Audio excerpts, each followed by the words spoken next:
Result વચ્ચેનો દોર અને સીસીની પ્રી પતી ગઈ છે એ વચ્ચેનો દોર. આ બંને વચ્ચે થોડુંક છે ને ધૈર્ય રાખવાની જરૂર છે. બરાબર, ધૈર્ય રાખવાની જરૂર એટલા માટે છે કે ઘણાની વિચાર એવું છે કે ગ્રુપ એ માં જાવ કે ગ્રુપ બી માં જવું. હજી બંને વચ્ચે કન્ફ્યુઝન છે. બરાબર, આ કન્ફ્યુઝન તમારામાં છે કે નહીં છે? ઓકે, કેટલા લોકો ખાલી ગ્રુપ એ માં જવા માંગે છે? ઓહો,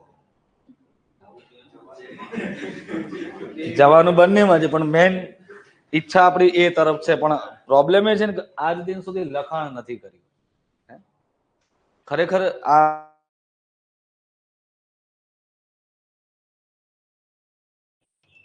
આજ દિન સુધી લખાણ કર્યું જ નથી એમ ને?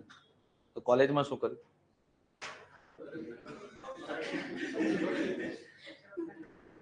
આમાં કોઈની એટીકેટી જો જે પણ હોય ને બહુ બી ફ્રેન્ડલી કહેજો. કે અહીંયા એક વસ્તુ છે કે લોકોને ગભરાઈ દેવામાં આવે છે. ગભરાવા પાછળનું કારણ જો કોઈ પણ છે ને, આ અત્યારે પણ શિક્ષણ એક માર્કેટિંગનું બધા માટે સ્ટ્રેટેજી બની ગઈ છે કે ભાઈ બસ આપણે આપણી દુકાન ચલાવો. આ દુકાન નથી, આ શિક્ષણ છે.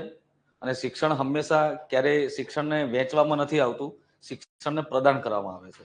એટલે લોકોની માઇન્ડસેટ જે છે ને એ બદલવા માટે, કે આ જે લેક્ચર છે ને એ યુટ્યુબ પર બી જવાનો છે. માંગુ છું જે લોકો ધંધા કરે છે ને આના નામથી, એ લોકો માટે તમને લોકોને ડરાવી દીધા કે ભાઈ તમે કોઈ દિવસ જિંદગીમાં લખાણ જ નથી કર્યું. જરા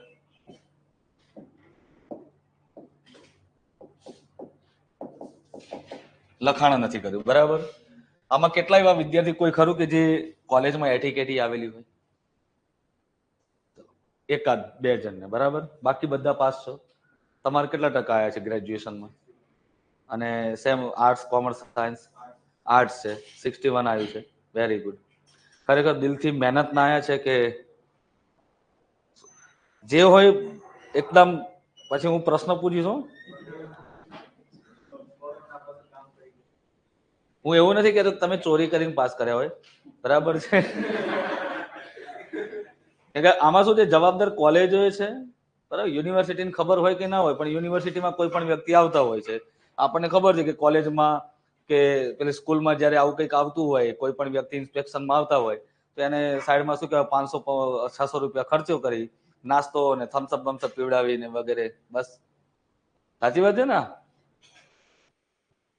એના કારણે જ આપણે પ્રોબ્લેમ અહીંયા પડ્યો છે કે આપણે આજે ગ્રુપ એમાં શું કહેવાય કે માત નથી આપી શકતા. પણ આજે બધા ગ્રુપ બી વાળાને મારે કન્વર્ટ કરવાના છે ગ્રુપ એમાં. અને મને વિશ્વાસ છે થઈ જશે, કેમ કે હું 2 પ્રશ્નો એવા પૂછીશ ને તમને એમ થાય છે કે સાહેબ હવે આપણે ગ્રુપ એમાં જ જવું છે. પેલા હું પૂછી લઉં ને, બધા સર્વે કરી લઉં ને. આપણો ફર્સ્ટ લેક્ચર છે આજે. આપણે થોડું ઓરિએન્ટેશન જેવું જ કરીશું, તમારી પાસે થોડી માહિતી લેવું. પછી બીજા લેક્ચરમાં કેવું છે કે આવીશું અને સીધું એ જ આવશે, ચલો point number 1, topic number 1, topic number 1, point number 1, last time શું ચાલ્યું હવે જોઈએ, એવું ચાલશે. પહેલા આપણે બધાનું ફોર્મેટિંગ કરી લઈશું, બરાબર. પછી ગ્રામરમાં તો કેવું છે કે બધાને આવડે જ છે આમ તો થોડું ઘણું તો, પણ શરૂઆતમાં આપણે થોડુંક ફોર્મેટિંગ જઈએ. ફોર્મેટિંગમાં જતા જતા આપણને જે ગ્રામર મિસ્ટેક થાય છે, ગ્રામેટિકલ મિસ્ટેક ક્યારે મને ખબર પડશે, જ્યારે તમે મને લખીને આપશો ત્યારે. હું તમને ડાયરેક્ટલી આખું કોઈ પણ લખાણ નહીં આપું, હું તમને સમજાવીશ કે તમારે આવું ક્યાંય જોવું હોય તો તમે જોઈ શકો છો. કોઈ પણ ટોપર્સ નોટ છે, એ ટોપર્સ નોટમાં ટોપર્સ વ્યક્તિએ કઈ રીતે લખેલું છે, કેટલા માર્ક્સ મળે આવું લખીએ, અને કેટલા માર્ક્સ મળીએ, કેટલા ઓછા માર્ક્સથી અને કેટલા વધારે માર્ક્સ આપણે મેળવી શકાય છે. આ બંને વચ્ચેનું આપણે જોઈશું. ઘણા વિદ્યાર્થીની ઈચ્છા એવી છે કે ભાઈ આપણે ખાલી પાસ થઈ જાય એટલે બહુ છે, તો એને કેટલા માર્ક્સ લાવી શકે છે, અને જેને ટોપર્સ બનવું છે તો એને શું કરવું જોઈએ, આ બંને આપણે પર્સપેક્ટિવ ચાલશું. તમે બી ફર્સ્ટ ટાઈમ અટેમ્પ્ટમાં ગ્રેજ્યુએશન કમ્પ્લીટ કરેલું છે, બરાબર. તો ક્યાંય તમને એવું લાગ્યું કે ભાઈ મારા વાંચવામાં, કેમ કે મોસ્ટ ઓફ જો આર્ટ્સનો સ્ટુડન્ટ હોય ને એ કોલેજમાં છેલ્લા ટાઈમે જ વાંચે. મેં એટલા માટે 61% એમને આવ્યા છે એટલા માટે પૂછ્યું.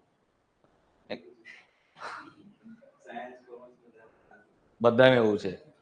આ પાછળનું રીઝન શું છે? ચલો કઈ વાંધો નહીં, ચલો રીઝન નથી પૂછવું મારે. તમારે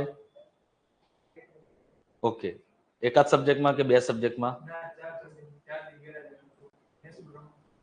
કોઈ કારણોસર એવું તકલીફ હતી એના કારણે આપણે એવું થયું? ઓકે, કઈ વાંધો નહીં. મતલબ કે આપણો એક ઇન્ટરેસ્ટ બી છે. ચલો, તમારે બી આવેલું છે ને એટી? સાયન્સમાં છો? બરોબર.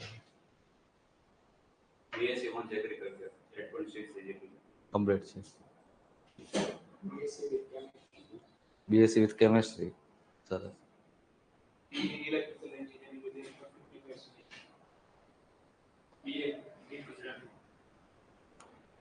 તમારો તો મેઇન સબ્જેક્ટ આવી ગયો ને,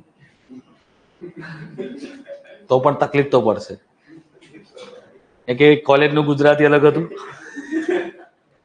જે મોસ્ટ ઓફ લિટરેચર ઉપર ચાલતું હતું, અને હવેનું જે ગુજરાતી છે એ આખું ગ્રામેટિકલ બેઝ ચાલે છે.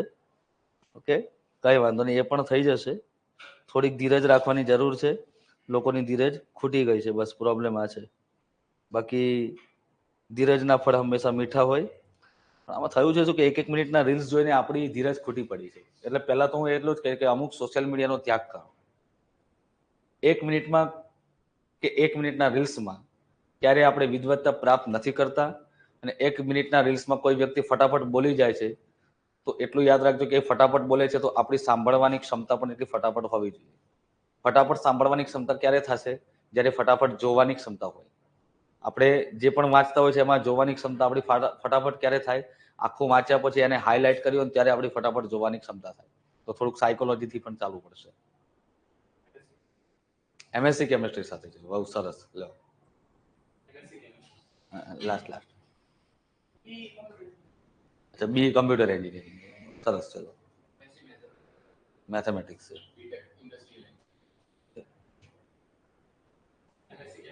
કેમિસ્ટ્રી છે.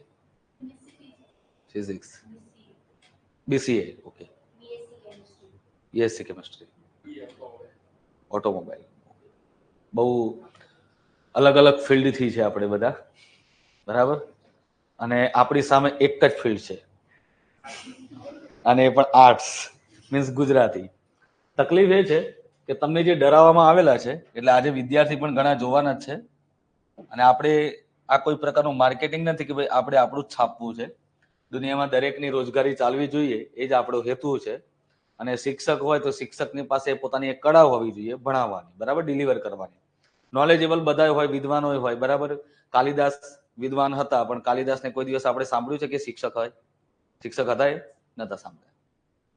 આજના સમયમાં ઘણા લોકો એવું પણ કહી રહ્યા છે કે ભાઈ જેને મેન્સ આપેલી હોય એ જ વ્યક્તિ મેન્સ ભણાવી શકે, તો આ વસ્તુ ખોટી છે. તમે જે મેન્સ આપી છે તો તમને ભણાવનાર મેન્સ આપેલા હતા? જે લોકો બોલતા હોય છે આવું બધું, બરાબર, એટલે એમના કાન સુધી આ વાત પહોંચશે. બીજી વાત રહી, કોઈ વ્યક્તિ માનો કે આજે સુંદર પિચાઈ છે, જે ગૂગલના જે વાઇસ સીઈઓ છે, તો શું એમને ભણાવનાર વ્યક્તિ વાઇસ સીઈઓ હતા? આ વસ્તુથી ખોટું ડાયવર્ટ થવાની જરૂર નથી, બરાબર. આ શું છે, તમને અલગ અલગ જગ્યાએ મોગરેટ કરી રહ્યા છે, તમને તમારા માઇન્ડ ઉપર થોડુંક અસર કરી રહ્યા છે. આપણે અત્યારે શું છે ખબર છે, યુટ્યુબ જોઈને આપણે આવી રહ્યા છીએ કે ચાલો અહીંયા એડમિશન લઈ લઈએ, અહીંયા જોરદાર યુટ્યુબમાં ભણાવે છે. પણ શું એ યુટ્યુબમાં ભણાવનાર વ્યક્તિ ઓફલાઈનમાં તમારી સામે ટકી શકે એમ છે કે નહીં? એ પણ જવું જરૂરી છે. કે આજકાલ તો યુટ્યુબ એ સોશિયલ મીડિયા છે. સોશિયલ મીડિયા મીન્સ એ એન્ટરટેનનો પણ ભાગ હોઈ શકે, એ પોતાની આર્ટ પરફોર્મિંગનો પણ ભાગ હોઈ શકે છે. અને ઇન્સ્ટાગ્રામ તો ટોટલી એવું જ છે. ભલે હું પણ ખુદ યુઝ કરું છું, ના નથી, સ્વાભાવિક છે. ત્યાં હું મારી જે જીવન જરૂરિયાતની મારી સાથે જે મને ઈચ્છા છે કે ભાઈ મારે આ કંઈક મૂકવું છે ત્યાં મૂકું છું. પછી એવું નહીં કે ભાઈ ચિરાગ સાહેબ હોય એટલે પછી બધું ટીચિંગ રિલેટેડ જ બધું મૂકતા હોય. મારી પણ કંઈક અલગ લાઈફ છે. અહીંયા ભણાવું છું, એ શિક્ષક છું. પછી 10 કલાક પછીની મારી લાઈફ એક અલગ હોય છે, એક સામાન્ય નાગરિક તરીકે, એક સામાન્ય માણસ તરીકેની હોય. તો મૂળ લખાણથી ડરવાની જરૂર નથી, કેમ કે તમે જે લખાણ કરીને જે પાસ થયા છો ને, એ હકીકત છે કે એમાંનું 70% છે ને તમારા મૌલિક વિચારો હતા. ખાલી 63% તમારી પાસે શું હતું ખબર છે? મુદ્દાઓ. અને તમને એ કહેવામાં જ આવતું હતું, અને તમને તમારા સિનિયર સ્ટુડન્ટે પણ કીધું હતું કે બેટા તું એક્ઝામ આપવા જાય ને તો તને ખાલી મેન મુદ્દા ગોખીને જજે, બાકી અંદર તું ગપ્પા મારીશ ચાલશે. આવ્યો કોન્ફિડન્સ થોડો હવે? બસ આ જ વસ્તુ અહીંયા કરવાની છે. આ જ વસ્તુ અહીંયા કોઈ પણ વસ્તુ માનો કે નિબંધ લખો છો, પ્રસ્તાવના લખી, પ્રસ્તાવનામાં થોડુંક મગજ દોડાવવું પડશે. અને એવું બી નથી કે ભાઈ કવિતાથી જ શરૂઆત કરો, એવું નથી કે કોઈ સુક્તિથી જ શરૂઆત કરો. જાતે બનાવો સ્ટોરી, જાતે સ્ટોરી બનાવીને પણ થાય. અને એવું કઈ જરૂરી નથી કે ભાઈ કોઈ વ્યક્તિએ ડાયલોગ બોલ્યા હોય એ જ ડાયલોગને આપણે જાતે પણ ડાયલોગને બનાવો ને. ડાયલોગ બનાવનાર એમની પહેલા કોઈક તો હતું કે નહીં? જાતે બનાવો. પછી તમે વિષય વસ્તુના મુદ્દા લખો છો. વિષય વસ્તુના મુદ્દા ક્યાંથી પ્રાપ્ત કરવા જોઈએ? પહેલા તો અત્યારે આપણે એવું કહીએ કે લખવા જોઈએ, બરાબર. હવે તમને માનો કે એવું કીધું કે ભાઈ સ્વતંત્રતા પછી બંધારણમાં થયેલા ફેરફારો, સ્વતંત્રતા પછી ભારતીય બંધારણમાં થયેલા ફેરફારો જણાવો. પીઆઈ ની એક્ઝામ 2019માં પૂછાયેલો પ્રશ્ન છે. તો તમે કઈ રીતે એને પ્રેઝન્ટ કરશો? તમને બંધારણ વિશેનું જ્ઞાન તો છે જ, તમે પ્રિલિમની તૈયારી કરી છે, સારું જ છે, બરાબર. પણ એમાં પ્રોબ્લેમ એક જ છે કે હસમુખ પટેલ સાહેબે શું છે કે જીએસ અને જીકે નું પોર્શન કાઢી નાખ્યું છે. અને જ્યારથી આ પોર્શન કાઢી નાખ્યો છે ત્યારથી લોકોનામાં જીકે અને જીએસ તરફથી કહેવાય છે કે સાવ દૂર થઈ ગયા. એટલા દૂર થઈ ગયા કે હવે એમ કહેવાય કે અમદાવાદમાં કેટલા સ્થાપત્યો છે એ ના ખબર હોય. મેન મેં અત્યાર સુધી એનાલિસિસ કર્યું છે કે છેલ્લા 8 મહિનામાં સ્ટુડન્ટ જીકે અને જીએસ થી એટલો દૂર થઈ ગયો છે કે હવે એને સાહિત્યકાર વિશે કોઈ નોલેજ નથી. બાકી કોઈ પણ સાહિત્યકાર કોઈ પણ પંક્તિ પૂછો ને તો આમ ધડ બોલી જાય. એમ પૂછ્યું હોય કે ઉમાશંકર જોશીની પંક્તિ ફટાફટ બોલી નાખે, 4-5 પંક્તિઓ બોલી નાખે. એટલું એની પાસે નોલેજ હતું. ખરેખર જોવા જઈએ તો આ એક ન્યાયિક પરિપ્રેક્ષ્યમાં આપણો સિલેબસ ન કહેવાય, બરાબર છે. 70 માર્ક્સનું મેથ્સ રીઝનિંગ આપી દેવું, હજી તો પાછું પીએસઆઈમાં પણ તમને જોવો છે 100 માર્ક્સનું આપી દીધું છે. તો આ એક ન્યાય પરિપ્રેક્ષ્યમાં સિલેબસ ન કહેવાય. તમે એસએસસી તરફ લઈ જાઓ છો, જો આપણું ગુજરાતના તમામ જેટલા પણ વિદ્યાર્થી છે એટલા એસએસસીમાં કેપેબલ હોત તો તમારી ગુજરાત ગવર્મેન્ટની એક્ઝામ આપત ખરા? ના આપત. હવે ગુજરાત ગવર્મેન્ટની એક્ઝામને ગુજરાત સરકારે વિચારવા જેવું છે કે આપણે એના આઈક્યુ પ્રમાણે થોડુંક વળવું જોઈએ. નો ડાઉટ હસમુખ પટેલ સાહેબનું એક નિવેદન ચોક્કસથી રહ્યું છે કે ભાઈ વિદ્યાર્થી જાતે તૈયારી કરી શકે છે, પણ શું તમે જે સિલેબસ આપ્યો છે એ પ્રમાણે વિદ્યાર્થી જાતે તૈયારી નહીં, ક્લાસમાં જતોય બંધ થઈ ગયું છે. મોરલ ડાઉન થઈ ગયું, સાવ ડિમોટિવેટ થઈ ગયો છે. અને એમાં સૌથી મોટો માસ હોય તો આર્ટ્સનો માસ છે ને હાવ ડિમોટિવેટ થઈ ગયો બીકોઝ ઓફ 100 માર્ક્સ મેથ્સ અને રીઝનિંગના કારણે. કદાચ તમે આયા છો, આ ભાઈ આયા છે, હોઈ શકે છે. પણ હવે એ માસને પણ થોડુંક સમજવું જોઈએ કે મોટાભાગના યુપીએસસીમાં હવે લોકો ક્યાં તરફ વળવા માંડ્યા છે? આર્ટ્સ તરફ. હવે તમારી પાસે ગુજરાતીનું કૌશલ્ય છે, ભલે તમે ઓછું વાંચ્યું છે, ઓછું ભણ્યા છો, કંઈ પણ હોય. હવે વિષય વસ્તુના મુદ્દા જ્યારે તમે 250 થી 300 શબ્દોમાં તમને નિબંધ લખવાનું થાય તો તમે મિનિમમ 6 થી 7 મુદ્દા લખો એટલે તમારો નિબંધ સરસ થાય. એ મુદ્દાઓમાં આપણને ખબર હોવી જોઈએ કે મારે 5 થી 6 લાઈનમાં એક મુદ્દો તો લખવો જ પડશે. એક લાઈનમાં આપણા મિનિમમ 5 થી 6 શબ્દો આવવા જોઈએ. એક લાઈન લખતા હોય એમાં મેક્સિમમ 6 શબ્દો. પછી તમે વધારે 7-8 શબ્દો મવડાવો તો તમારા અક્ષર નાના થઈ જાય. અક્ષર નાના થાય તો મને વાંધો નથી, તમારી પાસે સામે કન્ટેન્ટ છે કે નહીં. પછી અમુક પેજ તમારે બતાવવા પડશે, અઢી પેજ તો તમારે બતાવવા જ પડશે 250 થી 300 શબ્દો માટે. એ પછી આવે છે ઉપસંહાર. આખી દુનિયા એવું શીખવાડે છે કે ઉપસંહાર કેવો હોવો જોઈએ ખબર છે? વિષય વસ્તુને રિલેટેડ સૌથી વધારે રોંગ શીખવનાર આ વ્યક્તિઓ છે. યુપીએસસી ના જેટલા પણ ટોપર્સ છે, હું છેલ્લા અઠવાડિયાથી આ સાંભળી રહ્યો છું કે जो निष्कर्ष होता है मतलब लास्ट जो कंक्लूजन होता है ना उसको ऊपर जो दिया गया जो प्रस्तावना है मतलब इंट्रोडक्शन और जो मेन जो पार्ट ऑफ बॉडी है उससे कोई लेना देना ही नहीं रहता. એ વ્યક્તિએ પોતાના મંતવ્યો જે રજૂ કરવાના હોય છે ને એ ઉપસંહાર હોય. અહીંયા તમારા મૌલિક વિચારો આવે. આખામાં મૌલિક વિચારો નથી નાખવાના. બાકી આપણા મૌલિક વિચારોમાં તો હનુમાન ચાલીસા ચાલતી હોય તો એ લખશો નહીં થાય. એટલું સરસ નિબંધ આપ્યું છે કે નિબંધનો અર્થ જ થાય છે બંધન વગર લખો, બંધન મુક્ત રહી લખો, એને જ કહેવાય નિબંધ. અને ઘણી જગ્યાએ એનો નિહી પ્લસ બંધ કરી નાખે છે. એનો આખો એક સંધિ તમે જુઓ તો નિહી પ્લસ બંધ, બંધારણ વિનાનું લખાણ. નિબંધ તમારે 10-15 માંથી જો 10 મેળવવા હોય તો નો ડાઉટ તમારી પાસે સારામાં સારા ડેટા હશે તો તમે ફ્લોને જાળવી શકશો. પણ જો તમારે પાસ થવું છે તો 6 થી 7 માર્ક્સ, બહુમાં બહુ ચાલો 8 માર્ક્સ આવી જાય તો સંતોષ મેળવી લેવાનો. નિબંધ એક એવી બાબત છે જેની પાસે મૌલિક વિચારો હશે, જેને લખવાની સ્કિલ છે, જેને અંદરથી એક ઈચ્છા છે કે નહીં મારે આજે કંઈક લખવું છે, તો એ 100% લખી શકશે. અધરવાઇઝ એ વ્યક્તિ સ્કીપ કરશે. પણ 15 માર્કનો કોઈ ટોપિક હોય અને આપણે કઈ રીતે સ્કીપ કરી શકીએ? અને હવે મેં તમને કીધું કે ભાઈ પાર્ટ એમાં જવું કે મતલબ કે ગ્રુપ એમાં જવું કે ગ્રુપ બીમાં જવું, તો એક જ વસ્તુ છે. માનો કે તમને કલ્ચરની વાત કરું તો કલ્ચર પર્સપેક્ટિવ તમને એટલું તો ખબર પડી જાય કે ગ્રુપ એમાં કેવો પ્રશ્ન પૂછાય કે ભાઈ ફલાણી સ્થાપત્ય કળા છે, ચલો એના વિશે ચર્ચા કરો. સામાન્ય પ્રશ્ન કહું છું. નાગરશૈલીના મંદિર વિશે ચર્ચા કરો તો તમે ચર્ચા કરી શકો કે નહીં? મંદિર થોડું ઘણું દોરી તો શકો કે નહીં? ભાઈ એક કોષ્ટક દોર નાખ્યો શિખર વાળો, 2-3 મંડપ દોર નાખ્યા, આજુબાજુ પ્રદક્ષિણા પદ દોરી નાખ્યો, થોડું ઉપર પ્રેઝન્ટેશન આપી દીધું કે ભાઈ આને મંડપ કહેવાય, કે આને શિખર કહેવાય, કે આને ધજા કહેવાય. રાઈટ? હવે આ જ વસ્તુ તમને એમ કીધું કે ત્રિરથ પ્રકારના મંદિરો નીચેનામાંથી કયા સ્થળે આવેલા છે એવું ગ્રુપ બી માં પ્રશ્ન પૂછ્યો હોય તો વિચાર કરો કે તમારે કેટલું ગોખવું પડશે. ગ્રુપ એ માં સીમા છે, ગ્રુપ બી માં સીમા નથી. હજી તમારા મગજમાં આ ફિટ કરી લો કે ગ્રુપ બી માં ગમે ત્યાંથી પ્રશ્ન આવશે, ગ્રુપ એમાં ફિક્સ છે કે આટલામાંથી જ અને આમાંથી આવો જ પ્રશ્ન નીકળે. એમાં પછી નકારાત્મક ના હોય, ઓલામાં નકારાત્મક હોય ને હકારાત્મક હોય. આમાં ગપ્પુ મારી શકો, ગપ્પા મારો એટલે સીધા ગયા 0.33 કાં તો 0.25.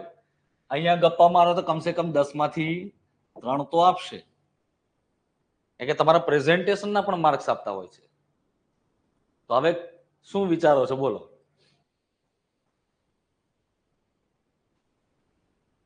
હું એવું કઈ ઠાણીને નથી આવ્યો કે મારે ગ્રુપ એમાં જ કન્વર્ટ કરી લેવાના છે. તમારા અધિકારો છે, તમારે ફ્રીડમ છે પોતાનું. બોલો હવે ગ્રુપ એમાં જઈ શકો? ગ્રુપ બી માટે બહુ બધું વાંચવું પડશે, બહુ બધું કરવું પડશે. બરાબર?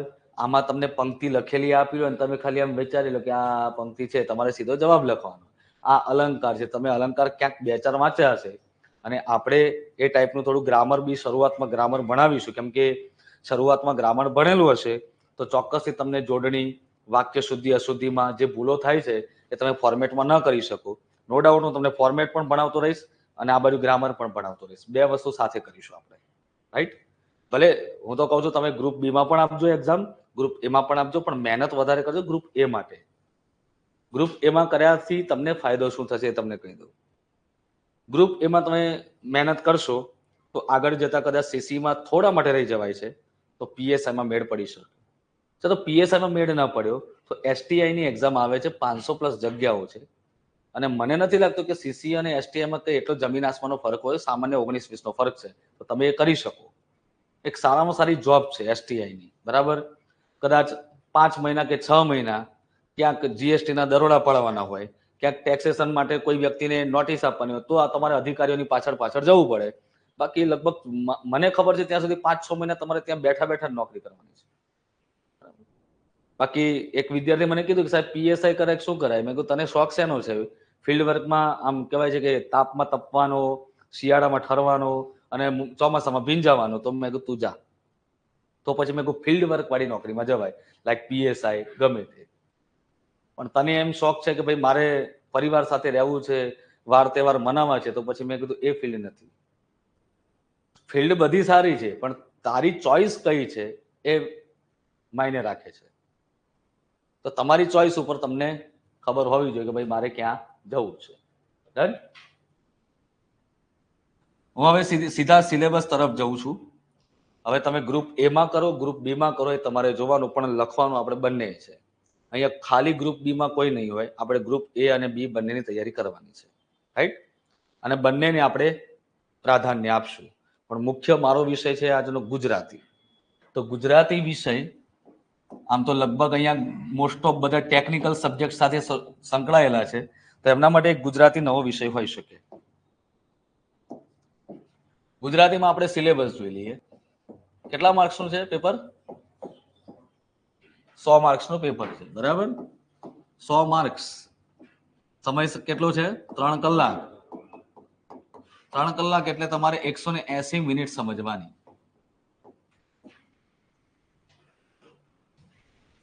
સિલેબસમાં 100 માર્ક્સની અંદર કયા કયા ટોપિક આવે છે? તો નંબર 1 ઉપર આવે છે પહેલા તો નિબંધ.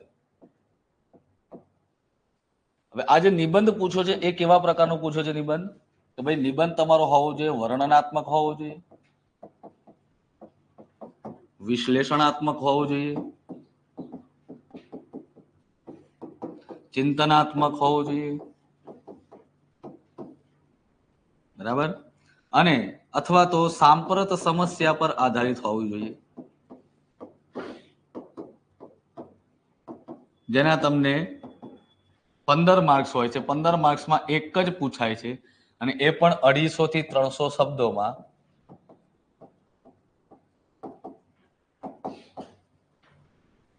250 થી 300 શબ્દોમાં તમને 3 નિબંધો આપ્યા હશે, બરાબર. 3 પ્રશ્નો આપ્યા હોય, એ 3 પ્રશ્નો પૈકી કોઈ પણ એક લખવાનો હોય. હવે આમાં તમારા સ્કૂલ અને કોલેજ જેવી ભૂલ ચોક્કસથી કરવા જતા હોય તો ના કરતા કે ભાઈ આપણે 3 લખી નાખી, જેમાં એમાં જે હારો લાગશે એમાંથી માર્ક્સ આપે. આ ભૂલ ક્યારે કરતા નહીં કે ભાઈ આપણે 3 લખી નાખીએ, થોડું બરાબર, 3 મિક્સ કરીને માર્ક એવું નહીં આપે. કોઈ પણ એક નિબંધ તમારો એ ચેક કરશે જે પહેલો લખેલો છે. પછી તમે 3 લખવા જશો 100% તમે પોતે સમય વ્યર્થ કરશો. બેટર છે કે 250 થી 300 શબ્દોમાં જો તમને નિબંધ કીધો હોય તો તમારે 2.5 એટલે કે 2.5 પેજ થી લઈ 3 પેજમાં તમે પૂરું કરી શકો. આખે આખું તમારે 3 પેજ પૂરા નથી કરવાના, બરાબર. 2.5 થી 3 પેજ. છેલ્લે કન્ક્લુઝન આવી જાય એટલે તમારા પેજની અંદર, બરાબર, આ એક પેજ છે જેથી તમે શરૂઆત કરી. અહીંયા ઉપર પ્રશ્ન આપેલો હોય, અહીંથી શરૂઆત કરો છો. ઉપસંહાર તમારો લગભગ 3 અથવા 3.5 લાઈનથી વધારે હોવું જોઈએ નહીં. અને કન્ક્લુઝન પ્રસ્તાવના તમારી છે એ 3 થી 3.5 લાઈનની હોવી જોઈએ. એ પણ હું લખાવીશ તમને, જેમ કે પ્રસ્તાવના. તો પ્રસ્તાવના કેવી હોવી જોઈએ? 3 કે 3.5 લાઈનથી વધુ હોવી જોઈએ નહીં.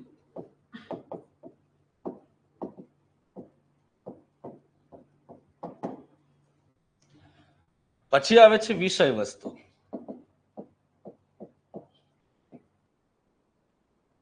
ઓછામાં ઓછા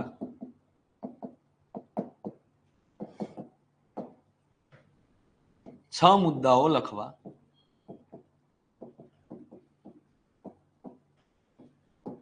જેમાં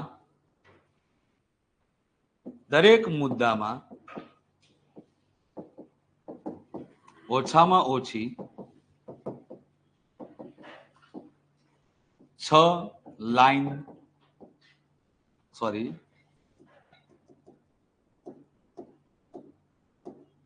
ઓછામાં ઓછી 5 થી 6 લાઈન માં લખવું. નિબંધમાં હંમેશા બને ત્યાં સુધી મુદ્દા સરળ લખવું, બટ તમારું જો પ્રેઝન્ટેશન ટાઈપ તમારું લખાણ છે તો જ તમારે વાક્ય રચના મુજબ લખવાનું, જેમ કે પોઈન્ટ ટુ પોઈન્ટ લખવાનું આવે છે. મોટે ભાગે મુદ્દા સરળ લખવાનું તમને કીધેલું છે, ક્યાંય પોઈન્ટ આપવાના નથી કીધેલા. પોઈન્ટ આપવાથી ઘણા એવા વિદ્યાર્થીઓ છે જીપીએસસી ટોપર્સમાં કે એમના ઓછા માર્ક્સ આવે છે ગુજરાતીમાં. 150 માર્કનું પેપર હોય, બરાબર, ગુજરાતીનું જીપીએસસી 1-2 માં. તો આજ દિન સુધી મેં કોઈનું સાંભળ્યું નથી કે કોઈને 80 ઉપર આયા હોય, રાઈટ. 80-90 સુધી જે પહોંચ્યો હતો એ વ્યક્તિ એવું માને કે ધુરંધર કહેવાય એને. હવે જ્યારે તમને ગુજરાતીમાં પ્રસ્તાવના, નિબંધ વગેરે પૂછતા હોય અને તમે આ રીતે વિષય વસ્તુ લખો, પછી તમે સીધા ઉપસંહાર તરફ જશો. આ ઉપસંહાર એટલે એવું નથી કે તમે આ નિબંધમાંથી શું બોધ મેળવ્યો, કેમ કે બોધાત્મક નિબંધ આખા અલગ હોય છે. અને તમને અહીંયા પૂછ્યા છે કયા કયા વર્ણનાત્મક નિબંધ. અહીંયા તમારે વર્ણન કરવાનું હોય. વર્ણનનો મિનિંગ થાય છે કથા કરવી. હમણાં જ એક વિદ્યાર્થી બહાર બેઠો તો એ મને કે સાહેબ વર્ણનાત્મક એટલે શું, તમને સમજાવી દઉં. જ્યારે વર્ણનાત્મક નિબંધમાં પણ અલગ અલગ પ્રકારના આવશે કે તમારે શેમાં વર્ણન કરવાનું છે. ભૌગોલિક વર્ણન છે, ઐતિહાસિક વર્ણન છે, સાંસ્કૃતિક વર્ણન છે, કયા પરિપ્રેક્ષ્યમાં, પ્રવાસ વર્ણન છે, રાઈટ. તો એનું વર્ણન કરવાનું હોય. વિશ્લેષણાત્મકમાં તમારી પાસે to the point informative data હોવા જોઈએ. ચિંતનાત્મકમાં તમારા મૌલિક વિચારોને પ્રાધાન્ય હોય. બધામાં મૌલિક વિચારો નથી. સમજી ગયા? કાકા સાહેબ કાલેલકર પાસે મૌલિક વિચારો નતા, એટલા માટે એમણે પ્રવાસ વર્ણન અને પ્રવાસ નિબંધો લખ્યા. પણ જ્યારે ફરીને આવ્યા પછી એમને થયું કે હા, બાકી એ પેલા કાશ્મીરનો પ્રવાસ કલાપી કરીને આવ્યા હતા, પણ મેળ ન પડ્યો. અમુક તમારી એજ હોય છે, એ એજ સુધીમાં તમે જેટલું ડેટા ગ્રહણ કરી લો છો, ત્યાર પછી તમે એને એક્સપ્લોર કરી શકો છો, કેમ કે તમારી પાસે બ્રોડ માઇન્ડ છે. ઉપસંહાર એટલે એને નિષ્કર્ષ કહેવાય. ત્યાં તમે બોધ પણ આપી શકો છો, પણ એવું જરૂરી નથી કે ફક્ત બોધ આપવું. ઉપસંહારમાં મંતવ્યો રજૂ કરી શકાય.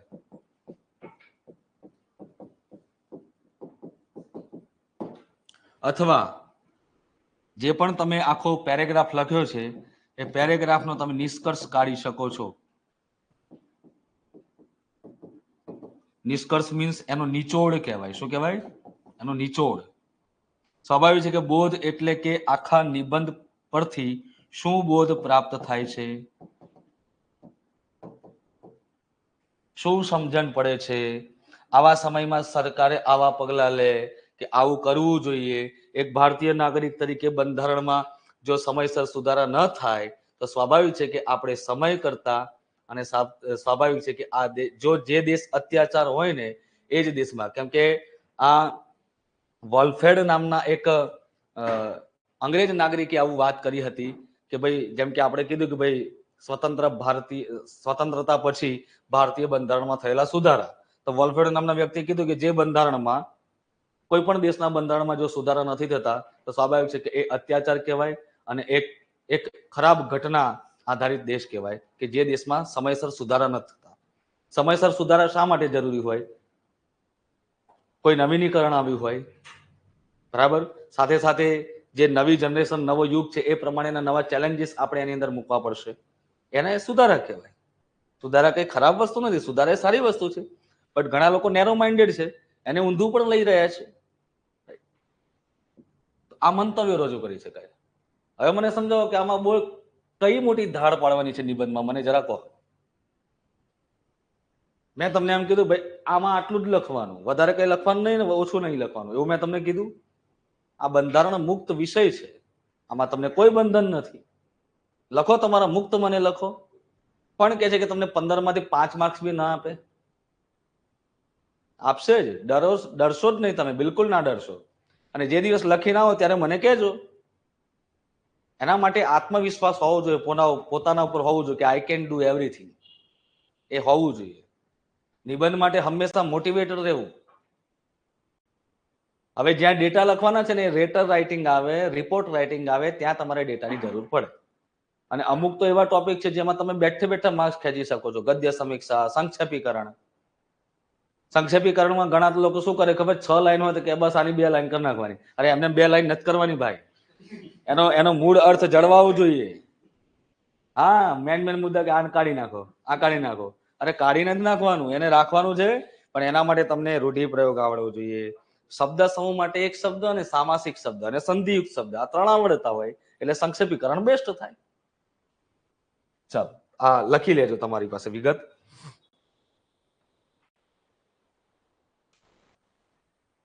અત્યારે હું થોડુંક સિલેબસ સમજાવી દઉં છું, પછી સીધા નિબંધ તરફ જઈશું. એટલે નિબંધમાં એક લેક્ચરમાં નિબંધ નહીં પતે, ઘણા બધા નિબંધ થશે. એમ કે કલ્ચરલ આધારિત નિબંધ હોય, પ્રવાસ આધારિત હોય, હું પ્રધાનમંત્રી હોઉં તો, એટલે કાલ્પનિક ઘટના પર આધારિત હોય, બરાબર. તમને કીધું હોય કે જો તમે પ્રધાનમંત્રી હોવ તો શું કરો ભાઈ?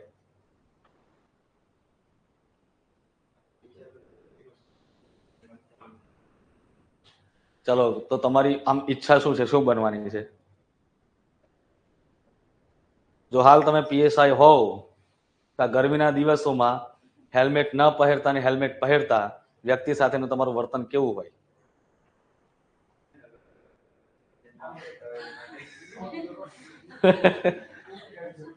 મતલબ કે તમે ચોકડી ઉપર ઉભા છો, એક વ્યક્તિ છે બરાબર, જેની ઉંમર 35-40 વર્ષ હશે, હેલ્મેટ પહેર્યા વગર આવ્યો છે, ચશ્મા પહેરેલા છે, અને એને ખરા તાપમાં તમે ઉભા રાખીને એમ કહેશો ચલો લાયસન્સ લાવો, આ લાવો, એવું કરશો તમે? કે તમે તમારી સંવેદનશીલતા બતાવશો? પણ ત્યાં ગાંધી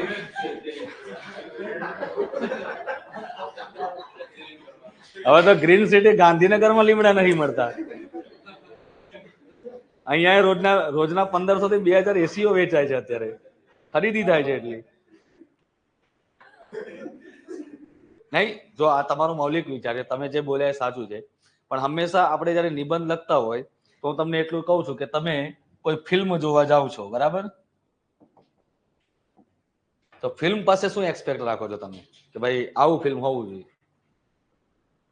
માનો કે તમે આજકાલ બોલિવૂડ ને લોકો બાયકોટ કરે છે બરાબર, તો તમે બોલિવૂડ પાસે શું અપેક્ષા રાખો છો કે તમે આવું ફિલ્મ બનાવો? ચાલો, આ સળગતો પ્રશ્ન છે, આ સાંપ્રત સમસ્યા પર આધારિત છે, અને આનો પ્રશ્ન 2024માં પૂછાયો છે. 2023 વાળી જે 1-2 ની મેન્સ હતી એમાં જ પૂછાયો છે કે કેમ ગુજરાતી ફિલ્મો સાઉથ ફિલ્મોની જેમ પ્રસિદ્ધિ પામતા નથી.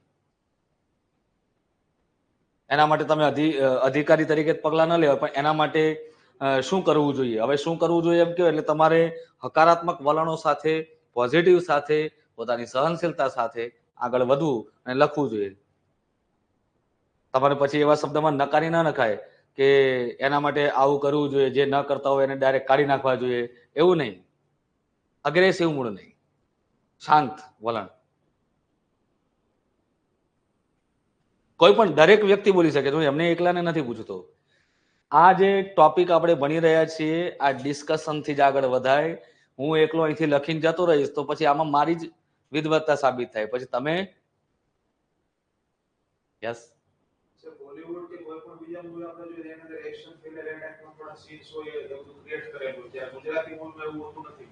આપણે ગુજરાતી મૂવીમાં એ ટાઈપના સીન્સ ક્રિએટ કરીએ પણ ગુજરાતની સંસ્કૃતિ અને સભ્યતાને ના ભૂલાય એ રીતે આપણે ગુજરાતી મૂવી બનાવીએ તે એટલો આપણા એવા વિચાર છે કે એ ક્લિક ખ્યાતિ પામે છે કે બોલિવૂડ અથવા બોલિવૂડ મૂવી. બહુ સરસ. આને કહેવાય વર્ણન કર્યું કહેવાય. શું કહેવાય? વર્ણન કર્યું કહેવાય. આમાં ક્યાંય તમે ચોપડી વાંચી નથી વાંચી, પણ હવે વર્ણનની સાથે તમારે થોડું વિશ્લેષણ આપવું એટલે ઉદાહરણ આપવા પડે. કે ઉદાહરણ તરીકે નરેશ કોનડિયાના સમયના ફિલ્મો જુઓ, કયું હેલારો પિક્ચર બરાબર.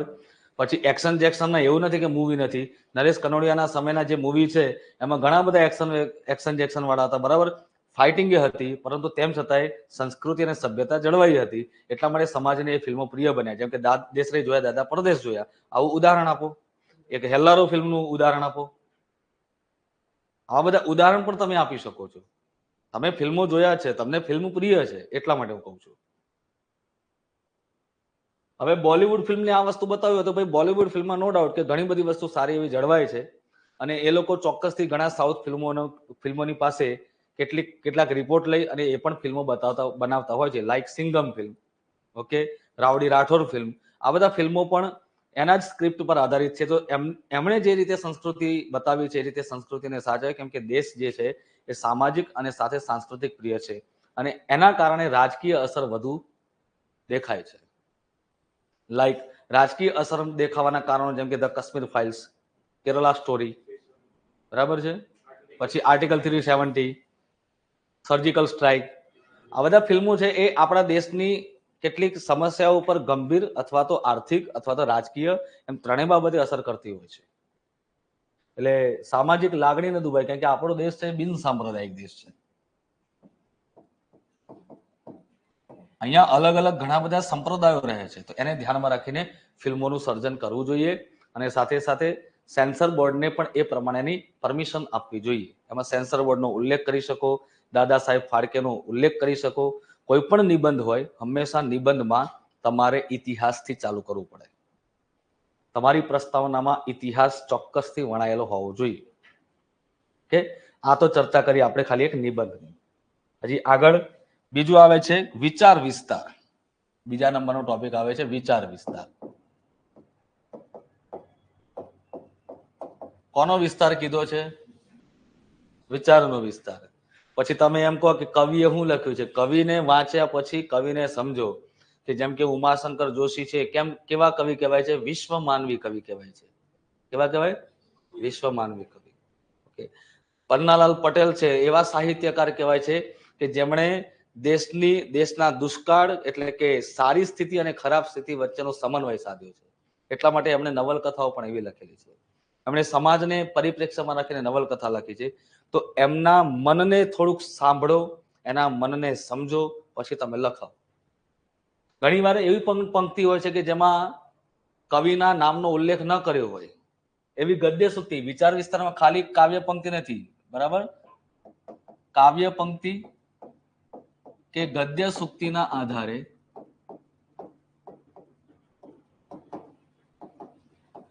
પર તમને વિચાર વિસ્તાર પૂછાય છે અને 10 માર્કનો હોય એટલે એક જ પ્રશ્ન પૂછાય.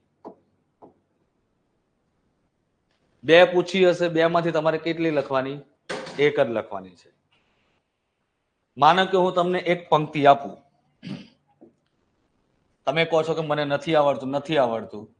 તમે બધા ગ્રેજ્યુએટ, અહીંયા ઓલમોસ્ટ માસ્ટર કરેલા કેટલા? જરા હાથ ઊંચા કરો. માસ્ટર એટલે તમને કહેવાય કઈ પદવી કહેવાય? અમે સંસ્કૃત પાઠશાળામાં ભણેલા, એને આચાર્યની પદવી કહેવાય. શેની પદવી કહેવાય? આચાર્યની, એટલે કે પ્રિન્સિપાલ. અને તમે પોતાને નાના સમજો છો યાર. તમે પહેલા તો પોતાને સમજો કે હું છું, મારામાં તો છે ઘણું બધું, કાંઈક છે, બરાબર? એટલા માટે હું આજે અહીંયા આવ્યો છું. એટલે અહીંયા પહેલી એક તમને પંક્તિ આપું છું, તમે કહી જ દેશો કે આ કયા કવિની છે.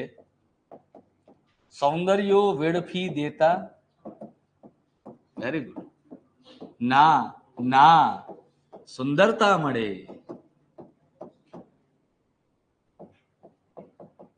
સૌંદર્ય પામતા પહેલા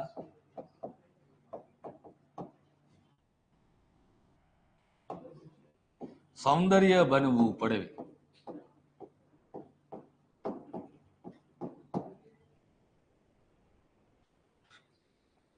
કવિ કલાપી આપણે સૌ જાણીએ છીએ કે ભાઈ કવિ કલાપીની આ પંક્તિ છે, પણ અહીંયા કવિનો ઉલ્લેખ કર્યો નથી. કવિનો ઉલ્લેખ ના કર્યો ત્યારે આપણે જ્યારે લખાણ શરૂઆત કરીએ તો ચોક્કસથી કવિનો ઉલ્લેખ કરી શકે. ભાઈ કવિ કલાપી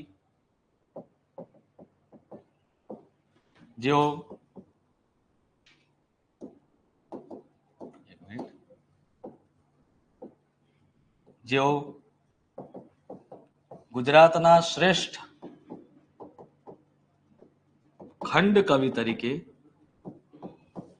પ્રસિદ્ધિ પામ્યા.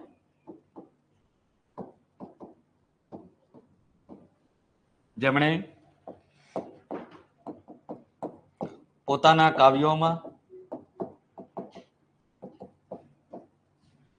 હંમેશા પ્રકૃતિની સુંદરતા વિશે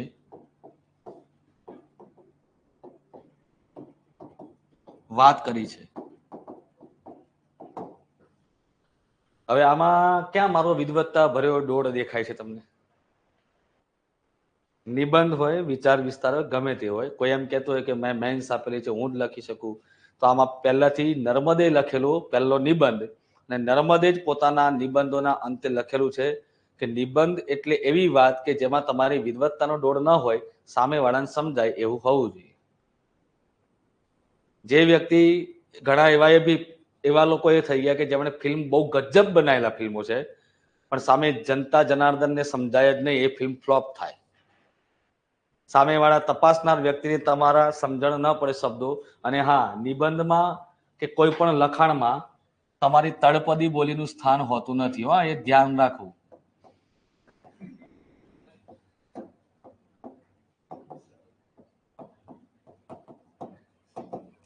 ના ઉત્તર ગુજરાતની પટણી બોલી ચાલે, કે પછી ના સુરતની કાંચ આયલો ચાલે, બરાબર? કે પછી સૌરાષ્ટ્રની બોલી. અહીંયા તમારે શિષ્ટ ગુજરાતી ભાષામાં લખવાનું, કોઈ પણ લખાણ, બરાબર? એટલે આ બાબતે ધ્યાન રાખજો, કેમ કે અહીંયા તમે રોજ જે બોલી બોલતા હોય એ શબ્દો આવી જ જાય. સંદીપભાઈ, ઓકે? તો સૌંદર્ય વેડફી દેતા ના સુંદરતા મળે. હવે વિચાર કરો કે આ પંક્તિને લઈને તમે વર્તમાન પરિસ્થિતિમાં શું જોઈ રહ્યા છો? વિચાર વિસ્તારનો મિનિંગ એ જ છે કે પહેલા તો વિચાર લખો. કોનો? કવિનો વિચાર. હંમેશા જ્યારે વિચાર વિસ્તાર લખતા હોવ તો પહેલા કવિનો આ વિશે શું વિચાર છે, આ વિશે એટલે કે આ પંક્તિ વિશે શું વિચાર હશે, શું વિચારતા હશે, એવું આપણે ખુદ કલાપી બનીને સમજવું પડશે. તમે શું વિચારી શકો છો? આ શબ્દ ખાલી એક વાર હજી નહીં, 4 વખત જુઓ.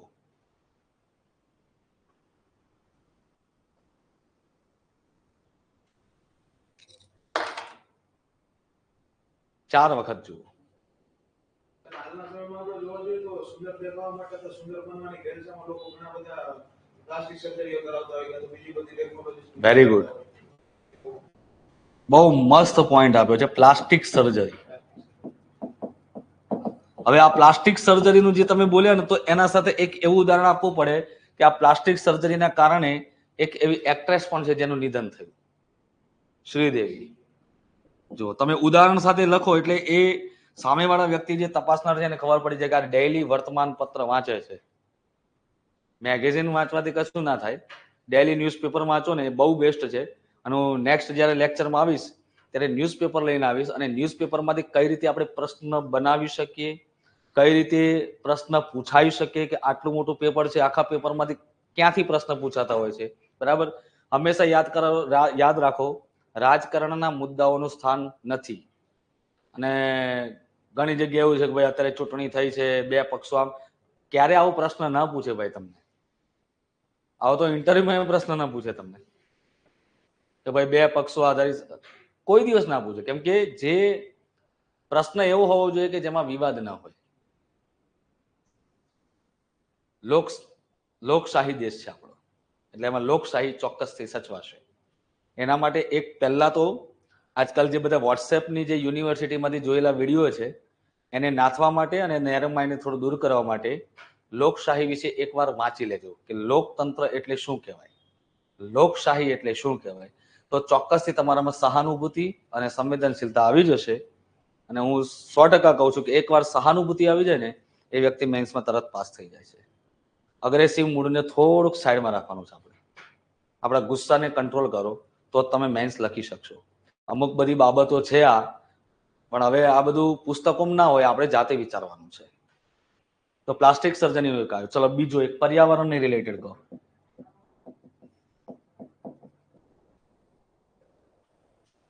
પર્યાવરણની સુંદરતા બગાડી છે આપણે કઈ રીતે, કઈ કઈ જગ્યાએ? હે બરાબર. શહેરીકરણ નો વાંધો નથી, કેમ કે આજે નો ડાઉટ કે આપણે પ્રકૃતિને પામવા માટે આજે જે ચીન જે કરી રહ્યું છે ને પગલા, એ પગલા આપણે ભવિષ્યમાં લેવા પડશે. ચીન આજે રેગિસ્તાનને જંગલમાં તબદીલ કરી રહ્યું છે, રાઈટ. આપણે એ બાબતે નથી કરી રહ્યા. Very good. કે જે કુદરતી જંગલો છે, કુદરતી જંગલોને સ્થાને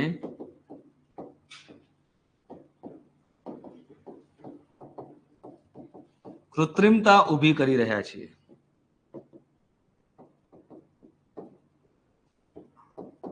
જેમાં તમે ઘણા બધા શબ્દો વાપરી શકો, લાઈક રિસોર્ટ, પહેલો જ આવે પોઈન્ટ.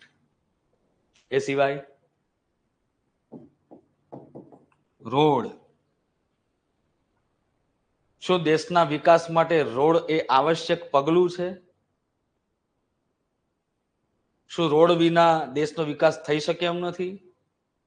કે આજની, હું એવું નથી, કોઈ સરકાર વિરુદ્ધ નથી હો ભાઈ, ધ્યાન રાખજો, હું કોઈ પણ સરકાર વિરુદ્ધ નથી, પણ એટલો આ એક મારો પ્રશ્ન છે કે આજે ચાઇનાએ પણ ઘણા બધા પુલ બનાવ્યા છે, બરાબર.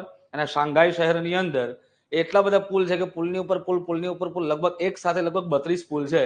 પબ્લિક અહીંથી આમ જતી રહે તેને ખબર જ ના પડે કે માઇન્ડ એનો જે મેપ છે ત્યાંનો ક્યાં લઈ જાય છે, ગૂંચવણમાં પડી જાય વ્યક્તિ. ગાંધીનગરમાં એ સ્થિતિ છે કે નહીં, ભૂલ ભૂલૈયા જેવી? અત્યારે બધી જગ્યાએ રોડ બની ગયા. ગ્રીન સિટી ગાંધીનગરમાં સૌથી વધારે ગરમી છે. ગ્રીન સિટી ગાંધીનગરમાં સૌથી વધારે વૃક્ષોનું છેદન થાય છે, કારણ કે રોડ પહોળા કરવા.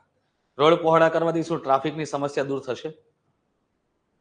એ બાબતે હું તમને એટલું કહી દઉં કે જેટલી જગ્યાએ રોડ પહોળા છે ને ત્યાં જ એક્સિડન્ટ વધારે થાય છે. રોડ હાંકડા હતા ને તો દરેક વ્યક્તિ ધીમે ધીમે ચાલતા હતા, હવે સમસમાટ ચાલે. જે સ્પીડ મર્યાદા 80 હોવી જોઈએ તો દેખાય જ નહીં, એના ઉપર તો ગાડી ચાલતી હોય. આ બધું તમે એડ કરી શકો છો.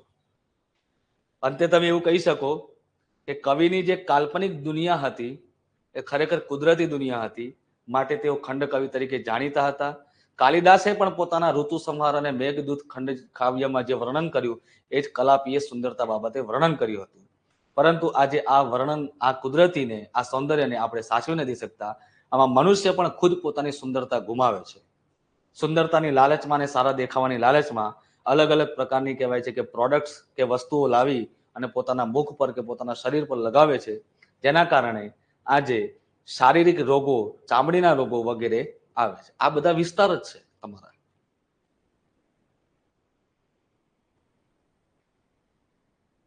ચલો, આ થયું તમારું વિચાર વિસ્તાર. આની જગ્યાએ તમને કોઈ પણ ગદ્ય સૂક્તિ પણ આપી શકે, પણ તમારી પાસે 2 ઓપ્શન છે. તમે 2 ઓપ્શનમાં કંઈક લખી શકો છો. જ્યારે તમારી પાસે જે બી ગ્રુપમાં 4 ઓપ્શન હોય છે ને, એમાં સાચો તો એક જ પડવાનો છે. એટલે આ બધું વિચારી લેજો. હજી પણ હું કહું છું, આ બધું વિચારી લેજો. તાજેતરમાં હમણાં એક એક્ઝામ ગઈ હતી ટાટ હાયર સેકન્ડરીની. એનો હું તમને થોડોક મારો એક પરિચય આપી રહ્યો છું. વગર વાંચે, વગર એક આંકડો નથી વાંચ્યો, હું તમને હકીકત કહું છું. પ્રિલિમ્સમાં હું જેમ તેમ ખબર નહીં કેમનો પાસ થઈ ગયો એ ભગવાન જાણે. મેં આપવા ખાતર એક્ઝામ આપી હતી, પણ જે મેઇન્સમાં મને ટ્રાય મળ્યો કે ભાઈ ચલો હું જાઉં, તો એ માનશો કે 100 માર્કના ગુજરાતીના પેપરમાંથી મને કેટલા માર્ક્સ મળ્યા છે? એક પણ આંકડો વાંચ્યા વગર, કોઈ પણ કરંટ અફેર્સ વાંચ્યા વગર. એ કે નો ડાઉટ કે મારે લેટર રાઇટિંગ ને એના માટે મારે કરંટ અફેર્સ વાંચવું જરૂરી હતું, પણ નહોતું વાંચ્યું. મારો તમને પરિચય આપું, મારો તમને અનુભવ આપું. 100 માંથી વગર વાંચે મારા 77+ માર્ક છે, 77+. ઓલ ઓવર જોવા જઈએ તો 127 માર્ક્સ છે મારા ઇન 200. બસ આ વસ્તુ તમને કહું છું. જો આની જ જગ્યાએ જો ઓપ્ટિકલ મતલબ કે MCQ બેઝ હોત ને તો ચોક્કસથી કહું છું એટલા માર્ક્સ મારા ન હોત. આ પાસિંગ માર્ક કહેવાય. 120+ પાસિંગ માર્ક છે, તેમ છતાં વિચાર કરો. બસ આ વસ્તુ કહું છું. અને જે ટાટ HS માં જે પ્રમાણે રિઝલ્ટ આપ્યું છે ને ટાટ H માં રિઝલ્ટ આપ્યું છે ને એ જ પ્રકારે CC અને PSIના પેપરો ચેક થવાના છે.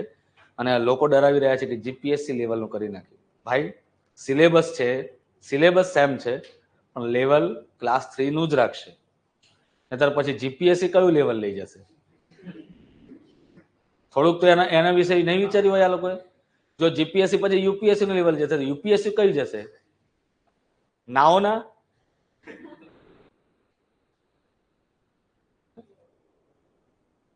ત્રીજા નંબરનો ટોપિક આવે છે સંક્ષેપીકરણ. જો મેન તમારું મન ગમતો આવ્યો.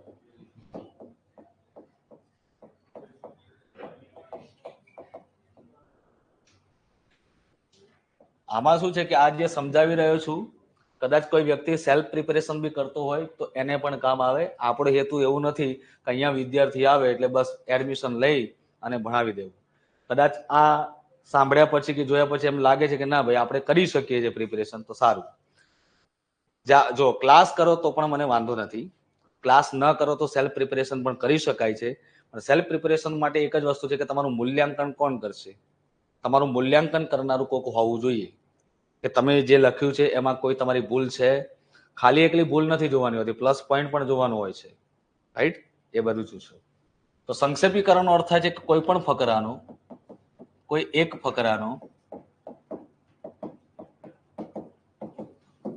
1/3 ભાગમાં તેનો મૂળ અર્થ જળવાઈ રહે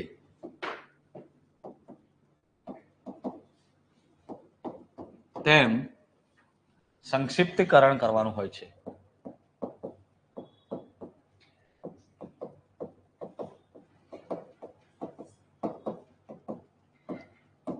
જેને આપણે પ્રેસિસ રાઇટિંગ પણ કહીએ છીએ. 10 માર્કનું છે અને આમાં કોઈ ઓપ્શન નહીં હોય. તમને એક આપી જ દીધું હશે ફકરો, પછી એવું નહીં કે આ ફકરો ના ફાવે તો અથવા પેલો ફકરો, એવું નહીં હોય. એક જ ફકરો આપી જ દીધો હશે પર્ટિક્યુલરલી, એનો તમારે સંક્ષેપીકરણ કરવાનું.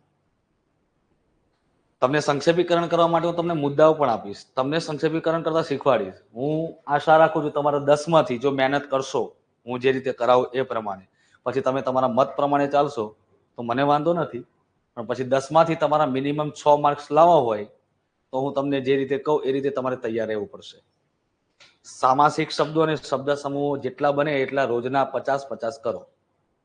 સમાસ અને શબ્દ સમૂહ માટે એક શબ્દ એ સંક્ષેપીકરણ માટે સૌથી વધારે કામ આવશે. એટલે હું અહીંયા લખું છું કે શબ્દ સમૂહ માટે એક શબ્દ, નંબર 1. સેકન્ડ, સામાસિક શબ્દો. નંબર 3, રૂઢિપ્રયોગ, કહેવતો.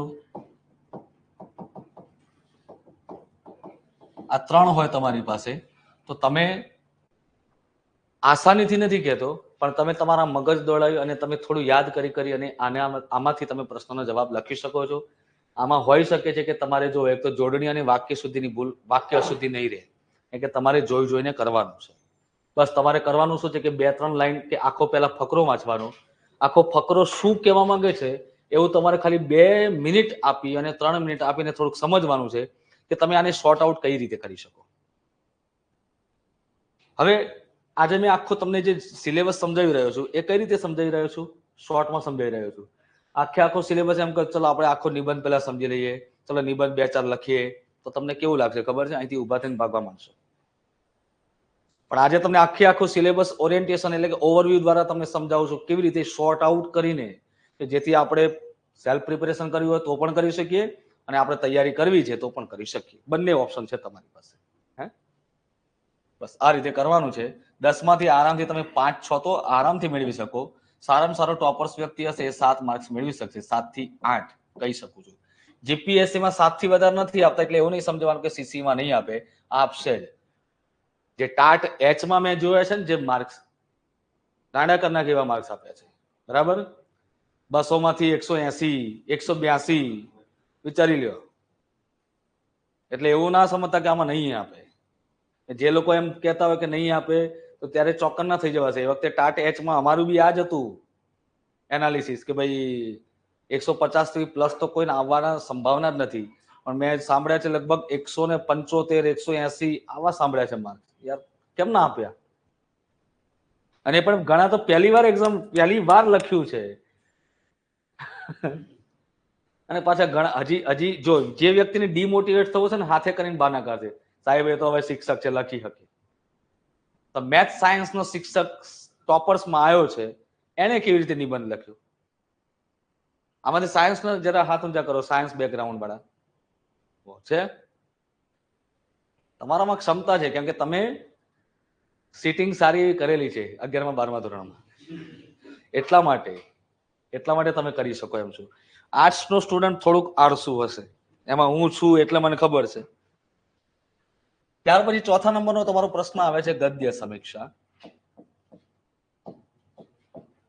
હવે આમાં ઘણા લોકો એવું પણ શીખવાડશે, ઘણા લોકો કે તેલ પીવા મારું કરવું છે, તમારું કરવું છે.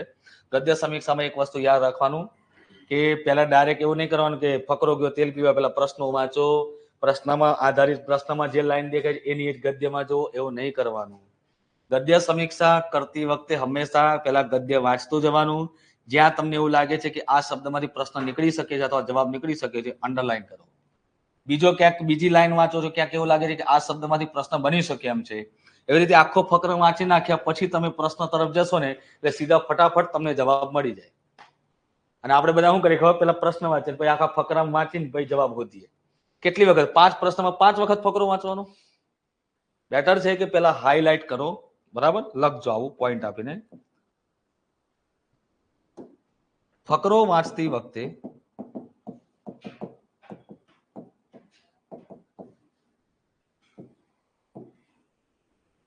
મુખ્ય મુદ્દાને કે લાઈનને હાઈલાઈટ કરો.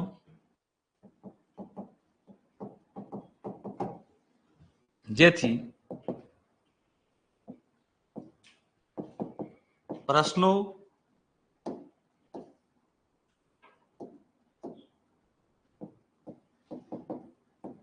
વાંચતાની સાથે જવાબ શોધવામાં મુશ્કેલી પડે નહીં.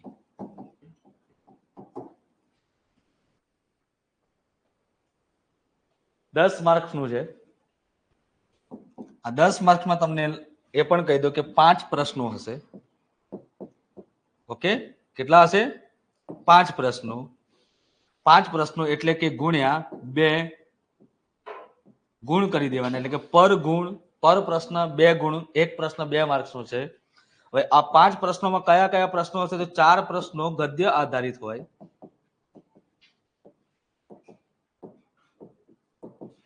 જ્યારે છેલ્લો 5મો જે પ્રશ્ન હશે એમાં ગદ્યનું તમને શીર્ષક માંગશે. ગદ્યનું તમને શીર્ષક માંગશે. ઓકે, આ ટાઈપનો તમારો પ્રશ્ન હોય છે.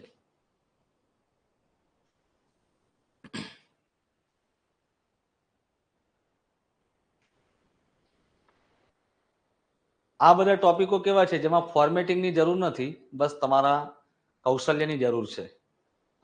હવે જે ટોપિક ચાલુ થાય છે એમાં જરૂર પડે ફોર્મેટિંગની. એમણે પહેલાથી જ તારવી લીધી છે. ભાઈ પહેલા જે 4 ટોપિક છે એમાં કોઈ ફોર્મેટિંગની જરૂર નહીં પડે.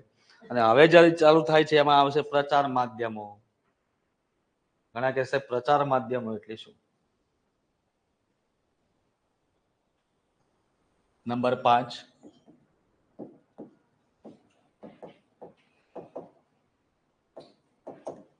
અથવા તો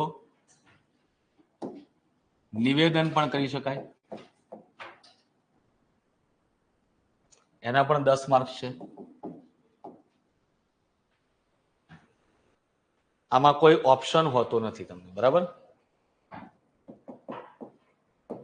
કોઈ વિકલ્પ હોતો નથી.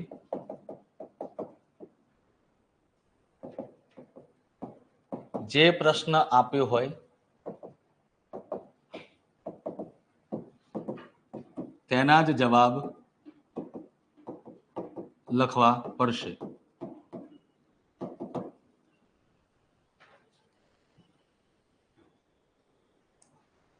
સંદીપભાઈને લગભગ ખબર હશે પ્રચાર માધ્યમ વિશે. આઈડિયા? ચાલો, કઈ વાંધો. કોઈ પણ મીડિયા હોય એ મીડિયા માટે આપણે એક પ્રચાર માધ્યમ તૈયાર કરીને આપવાનું હોય. એટલે એઝ અ એક મીડિયા વાળા પણ આપણે બનવું પડે. તાજેતરમાં રાજકોટમાં અગ્નિકાંડ થયેલ, બરાબર છે? એ અગ્નિકાંડ મુદ્દે તમારે પ્રચાર માધ્યમ તૈયાર કરવાનું છે. તો પ્રચાર માધ્યમ એવું હોવું જોઈએ કે જે જાહેર જનતાના સંજોગમાં હોય, જાહેર જનતા જોગ હોવું જોઈએ, જેમાં કોઈ પણ પક્ષની તમારે તરફેણ નથી લેવાની હોતી. સંપૂર્ણ રીતે તમે એક મીડિયા વાળા છો એ સમજીને તમારે આ પ્રચાર માધ્યમ તૈયાર કરવાનું હોય. તમે કોઈ પણ વ્યક્તિને પ્રશ્ન પૂછો છો, હંમેશા એમાં પણ આપણી સહાનુભૂતિ હોય. પ્રચાર માધ્યમમાં હંમેશા બોલનાર વ્યક્તિ એટલે પ્રશ્ન પૂછનાર વ્યક્તિ અને પ્રશ્ન પૂછનારની સાથે એ પ્રશ્નનો તમારે જવાબ પણ એની અંદર લખવાનો હોય છે. ઓકે, એક પ્રકારે એવું કહી શકે કે 2 વ્યક્તિ વચ્ચેનું ડિસ્કશન પણ કહી શકીએ છીએ. સેકન્ડ નંબરમાં એ એટલે કે એ પછી પ્રચાર માધ્યમ પછી આવે છે પત્ર લેખન, નંબર 6 ઉપર.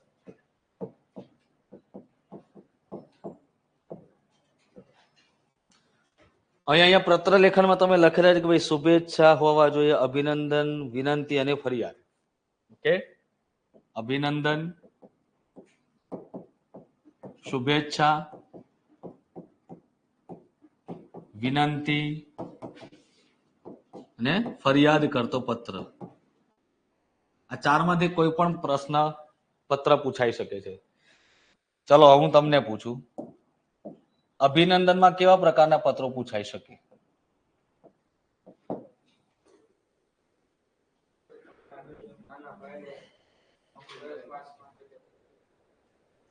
ધોરણ 10 માં સારા માર્ક્સ, 10 કે 12 માં સારા માર્ક્સે પાસ થયો હોય,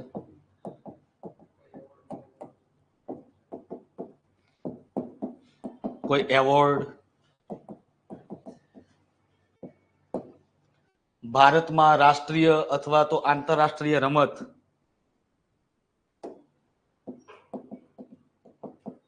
રાષ્ટ્રીય કે આંતરરાષ્ટ્રીય રમત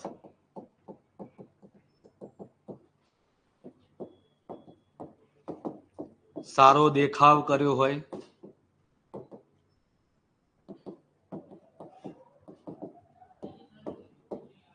તો તેને અભિનંદન પાઠવતો પત્ર.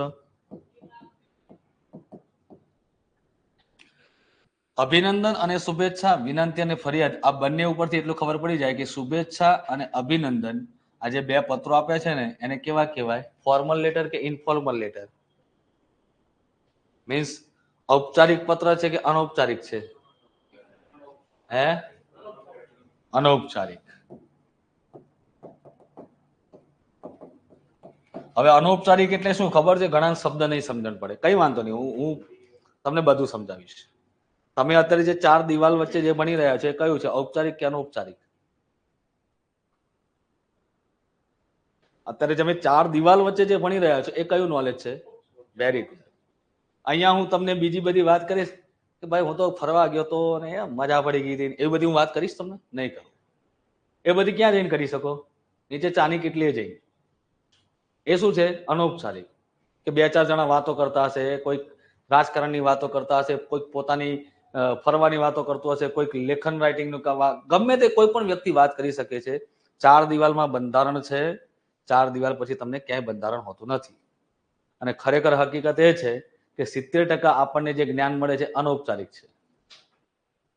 તો હવે આમાં તમે બહુ તમારા મંતવ્ય લખી શકો છો, નો ડાઉટ, કે પણ એવી રીતે લખવાનું કે તમે ખરેખર લેટર સારી રીતે લખી રહ્યા છો. ફોર્મલ ઇન્ફોર્મલ લેટર જે છે ને આને ઇન્ફોર્મલ લેટર કહેવાય, બરાબર છે? આમાં ફોર્માલિટી રાખવાની જરૂર પડતી નથી, પણ આમાં આ ઔપચારિક છે. જો આ પત્રોને એક પ્રકારે ભાવાત્મક પણ કહી શકાય. અહીંયા તમારા ભાવનું સ્થાન નથી, લાગણીઓ સાઈડમાં રાખવી.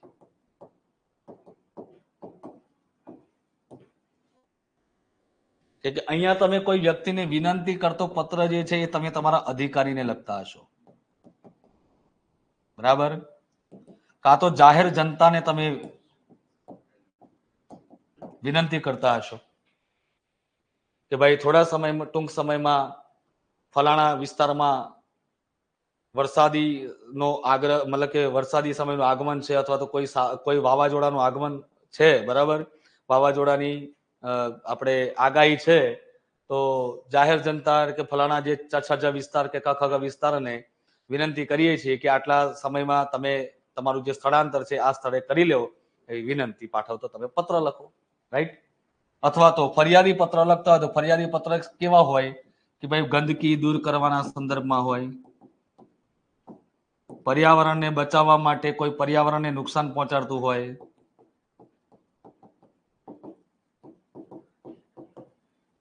કાયદાનું ઉલ્લંઘન કરતા હોય, આ પ્રકારના તમને ફરિયાદી પત્રો જોવા મળે. ફરિયાદી પત્રો તમારે નમૂના જોવા હોય અથવા તો તમને એવું લાગે કે ભાઈ મારે કરંટ બેઝ ચાલવું છે, તો ચોક્કસથી 3 મહિનાના છેલ્લા વર્તમાન પત્રો વાંચી લેવાના. એમાં 100% કે ભાઈ ફલાણા જગ્યાએ ફરિયાદ નોંધવામાં આવી. મોટે ભાગે ફરિયાદી પત્રો ક્યાં થતા હોય છે ખબર? પોલીસ સ્ટેશનમાં. બીજા નંબરમાં ક્યાં થાય? મ્યુનિસિપલ કોર્પોરેશનમાં. ત્રીજા નંબરમાં ક્યાં થાય? નગરપાલિકા, બરાબર? મહાનગર અને નગરપાલિકા, આ 3ના પ્રશ્નો અત્યાર સુધી વધારે પૂછાયા છે જીપીએસસીમાં. તો હવે તમારે સમજી લેવાનું કે ભાઈ ફરિયાદ ક્યાં થાય, કેવી રીતે કરવાની ફરિયાદ, બરાબર? ફરિયાદ કરતી વખતે પણ ધ્યાન રાખવાનું છે કે આપણે આપણા સકારાત્મક વલણોને ભૂલવાનું નથી અને નકારાત્મક વલણો નાખવાના નથી. ભલે આપણને ગુસ્સો અંદર બહુ ખૂટીને પડ્યો છે, પણ ગુસ્સો તમારે પ્રેઝન્ટ કરવાનો નથી. બિલકુલ શાંત પાણીની જેમ લખવાનું છે. તો જ કહું છું, તો જ તમારા સાચા પડશે. બાકી મને ખબર છે ઘણા વિદ્યાર્થીને હું તપાસું કે આવા કામ કરનાર નાગરિકને દૂર કરી બીજા કોઈને ભરતી કરવામાં આવે, એમ અધિકારીને દૂર કરી ક્યાં બીજા તાત્કાલિક અધિકારી, એમ કોઈ પણ વ્યક્તિ આજે અધિકારી ઘણી વખતે કરપ્શનમાં પકડાય છે, પણ સરકારની સહાનુભૂતિ જોવો કે કરપ્શન થયેલ વ્યક્તિને ડાયરેક્ટ સસ્પેન્ડ પહેલા કરે. સસ્પેન્ડ કરવા માટે શું કરે કે સસ્પેન્ડની એક કાર્યવાહી હોય કે વ્યક્તિને ત્યાંથી બીજી જગ્યાએ મોકલી દેવામાં આવે. સસ્પેન્ડનો મિનિંગ એવું નહીં કે બસ ચાલો યાર ભાઈ સ્ટાર બાર ઉતારીને મૂકી દે સાઈડમાં, એવું ના હોય. સસ્પેન્ડનો મિનિંગ એ થાય છે કે એને બીજી જગ્યાએ ટ્રાન્સફર કરી દેવામાં આવે, પછી બીજી જગ્યાએ થાય તો ત્રીજી જગ્યાએ, પછી ઘેર ભેગા, પછી બધી જગ્યાએ બદલ ના કરે, પછી છે એટલા બધા ગુજરાતના જિલ્લાઓ ફેરવી દેવામાં આવે નહીં. ઓકે, તો ડેઝિગ્નેટેડ પર્સનને આપણે અભિનંદન પાઠવતો તો શુભેચ્છા પાઠવતો પત્ર લખતા આવે છે, ઔપચારિકમાં આવશે કે અનૌપચારિક? ઔપચારિકમાં છે. એની અંદર જે આપણે આજે લખેલું ભાવાત્મક અથવા એ ટાઈપનો પત્ર છે એની અંદર એનો ઉલ્લેખ કરવામાં આવશે? ના, એમાં ભાવાત્મક ના આવે. જેમ કે તમારો કોઈ ઉપલા અધિકારી છે, તમે કોઈ સાહિત્યકારને મળેલા પુરસ્કાર, બરાબર, અથવા તો કોઈ વ્યક્તિના સાહિત્ય પુસ્તકનું વિમોચન થયું હોય એને શુભેચ્છા કે અભિનંદન પાઠવતા હોય તો ભાવાત્મક ના હોય, પણ પ્રોપર તમારે કઈ લાઈનમાં લખવું જોઈએ તો એ સાહિત્યિક ભાષામાં, અથવા તો એક લેખક બીજા લેખકને લખતા હોય એ રીતે લખવું પડે. ભાવાત્મકમાં કેવું છે કે નો ડાઉટ ભાવ તો દરેક રીતે રહેવાનો છે, પણ ફોર્મલનો ભાવ અલગ છે, અહીંનો ભાવ અલગ છે. અહીંયા તમે મા બાપને, પોતાના ભાઈને, નાના ભાઈને, કે તમે તમારા મોટા ભાઈને, આમ તો નાના ભાઈને જ આવે, મોટા ભાઈ કોઈ દિવસ તમે અભિનંદન તમે મોટા ભાઈને ના પાઠવો, રાઈટ? એટલે એવા કોઈ દિવસ પત્ર ન પૂછાય. તમે નાના ભાઈને, નાની બહેનને, તમારા ભત્રીજા, તમારા ભાણિયા, આટલે સુધી સીમિત હોય. પછી એમ ના હોય કે કાકાના બાપાના દીકરાને, એવું ના પૂછાય. અને હંમેશા નામનો ઉલ્લેખ હોતો નથી. ક ખ ગ અ બ ક ચ છ જ કોઈ પણ તમે ઉલ્લેખ કરી શકો છો. એમાં પણ એવું સિસ્ટમ નથી કે તમે અ બ ક ખ ગ એ જ લખી શકો, ચ છ જ લખી શકો, બરાબર, પઠાણ એવું પણ લખી શકો, કોઈ પણ લખી શકો છો ભાઈ. ઓપિનિયન બેઝ લેટર પૂછો છે મીન્સ તમે કોઈ અધિકારી છો, તમારો કોઈ અધિકારી આ ટાસ્ક માટે તમારો ઓપિનિયન માંગ્યો તો એને રિલેટેડ કોઈ સજેશન તમને શેર કરો તો એવો પત્ર પૂછવાનો આવેદન કહેવાય. આવેદન તમને નહીં પૂછાય, કેમ કે તમે ક્લાસ 3માં છો અત્યારે. ઉપલા અધિકારી હોય ને એ તમને નીચે જે એમના કક્ષીય અધિકારી હોય એને સજેશન કરી શકે. નીચેનો અધિકારી ઉપલા અધિકારીને ક્યારે સજેશન ના આપી શકે. ઉપલો અધિકારી હોય ઈ પણ તમને નીચલા અધિકારીને એમ કહે કે ફસલ વીમા યોજના આલે તો એને ઇમ્પ્લિમેન્ટ નથી થતું. અમારા 15 વર્ષના એક્સપિરિયન્સ પ્રમાણે કયો કે ભાઈ તો એ ઔપચારિકમાં આવશે. એને વિનંતી વાળો કહેવાય. વિનંતી એટલે એવું નથી કે વિનંતી એટલે ખાલી વિનંતી. વિનંતીનો અર્થ એ પણ થાય છે કે માર્ગદર્શન આપવું, માર્ગદર્શન આપતો હોય, બરાબર. તમે જે કહો છો સજેશન, માર્ગદર્શનમાં બે પ્રકારે થઈ જાય, એક ગાઈડલાઈન અને એક સજેશન, બને થઈ ગયા. એટલે વિનંતી એ ઔપચારિકમાં આવે. શુભેચ્છા પાઠવવામાં કોઈ પણ વ્યક્તિને માનો કે એવોર્ડ મળ્યો છે, બરાબર, તો શુભેચ્છા અભિનંદન પાઠવતો કહેવાય, રાઈટ? કોઈ વ્યક્તિને આપણે જે કોંગ્રેચ્યુલેશન કહીએ છીએ શું કહેવાય? અભિનંદન. શુભેચ્છા પાઠવવા એટલે કોઈ કાર્ય કરવા માટે જતા હોય, જેમ કે કારગિલ યુદ્ધ થવાનું છે અને તમારા કોઈ વ્યક્તિ કારગિલ યુદ્ધ તો ન કહેવાય, પણ એવું કોઈ કાર્ય જે હવે કરવા જવાના, જેમ કે આપણી ભારતીય ક્રિકેટ ટીમ હવે વર્લ્ડ કપ T20 મેચ રમવા જશે, તેમને શુભેચ્છા પાઠવતો પત્ર લખો. આવો પણ હોઈ શકે. બીજું, કોઈ તમારા ગામમાંથી કોઈ યુવા વ્યક્તિ પહેલી વાર એવા મુદ્દા સાથે કહેવાય છે કે રાજકારણમાં અથવા તો ઇલેક્શનમાં ઉભા રહેવા જાય છે, તો એમને શુભેચ્છા પાઠવતો પત્ર લખી શકો છો. શિક્ષણ, તમારા ઘરમાં, તમારા પરિવારમાં કોઈ બાળક છે જે પહેલી વાર સ્કૂલમાં એડમિશન લેતા હોય, એ એડમિશન લેતા હોય ત્યારે એને એવો શુભેચ્છા પાઠવ કે હવે શાળા પ્રવેશોત્સવ શરૂ થઈ ગયો છે, શાળા પ્રવેશ માટે તમારા નાના ભાઈ પહેલી વાર શાળામાં પગ અથવા તો પોતાનો વિદ્યારંભ કરવાના છે, એમને શુભેચ્છા પાઠવતો પત્ર. એમને એમ કહે કે ભાઈ ભણ્યા ભાર વિનાનું ભણતર અને ભણ્યા વગર કોઈને ઉદ્ધાર નથી, એવી સુક્તિથી તમે ચાલુ કરો એટલે તમારું મસ્ત લખાય મેન વિષય મુદ્દાઓમાં. હા, લેટર રાઇટિંગમાં કેવું હોય છે? એક ફોર્મેટ હોય છે. ફોર્મેટ બે હશે, ઔપચારિકનો અલગ છે, અનૌપચારિકનો અલગ છે, બરાબર. એક ધ્યાન રાખવાનું કે અનૌપચારિકમાં ઘણા લોકો ભૂલથી છે ને બિડાણ લખીને આવે છે.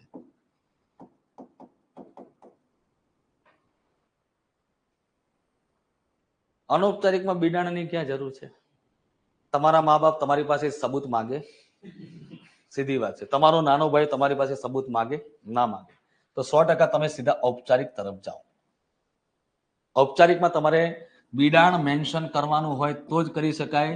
જેમ કે રાજકોટમાં લાગેલા અગ્નિકાંડ મુજબ જો તમારે કોઈ પત્ર લખવાનો હોય ફરિયાદ કરતો, તો તો એમાં બિડાણમાં શું મૂકવાનું કે ભાઈ ગેમ ઝોનમાં લાગેલા જે આગ છે એના ફોટા બિડાણમાં આગ લાગેલ ફોટા એવું બિડાણની સામે લખી શકો છો તમે, રાઈટ? એ રીતે હજી આપણે ફોર્મેટ નથી જતા, કારણ કે ફોર્મેટ જ્યારે પત્ર લેખન કરીશું ત્યારે, અને એ સાથે તમને પ્રશ્નો પણ લખાવીશ. એટલે એક જ દિવસમાં જે દિવસ આપણે પત્ર લેખન ભણતા હોય ને એ દિવસે તો ફોર્મેટ તમારા મગજમાં ફિટ જ થઈ જશે. અત્યારે ગોગ ગોગ કરશું ને તો નહીં મેળ પડે. સીધા લખતા થઈશું એટલે તરત મગજમાં ફિટ થઈ જાય. કોઈ પણ રાઇટિંગ છે એ ઘણાનો આ પણ પ્રશ્ન છે કે સાહેબ કેટલી વખત કોઈ પણ એક ટોપિકને લખીએ તો આપણને ફિટ થઈ જાય કે આવડી જ જાય? તો મિનિમમ 20 ટાઈમ, 20 વખત અલગ અલગ પ્રશ્નો પર. અને હું હંમેશા કહીશ, નવા હેતુલક્ષી પ્રશ્નો શોધવાની જગ્યાએ જૂના પીવાયક્યુ સોલ્વ કરો. હું તમને પીવાયક્યુ સોલ્વ કરાવવાનો છું. પીવાયક્યુ સોલ્વ કરી શકીએ એટલે સ્વાભાવિક છે કે આપણામાં એક કોન્ફિડન્સ બંધાશે કે ભાઈ આપણે જીપીએસસી 1-2 પીઆઈ ડીવાયએસઓ લેવલના પ્રશ્નો સોલ્વ કર્યા છે. અને હાવ જૂના પ્રશ્નો નહીં લઈએ, આપણે 20 પછીની એક્ઝામમાં જે લેવાયેલા છે, ખાસ કરીને 21 ત્યારથી આપણે લઈશું. ઓકે, પત્ર લેખન પછી આવે છે ચર્ચા પત્ર. બરાબર? હવે તમે જે પત્ર લેખન જે જોયું ને એ 100 શબ્દોમાં હોય, તેમ છતાં આપણે 10 માર્ક આપે છે. અરે 5 માર્ક, સોરી, મેં માર્ક્સનું મેન્શન નથી કર્યું ને. 5 માર્ક્સ છે અને 100 શબ્દો.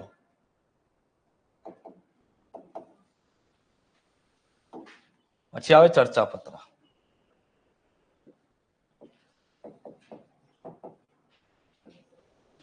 કેટલામાં? 7મો ટોપિક છે ને.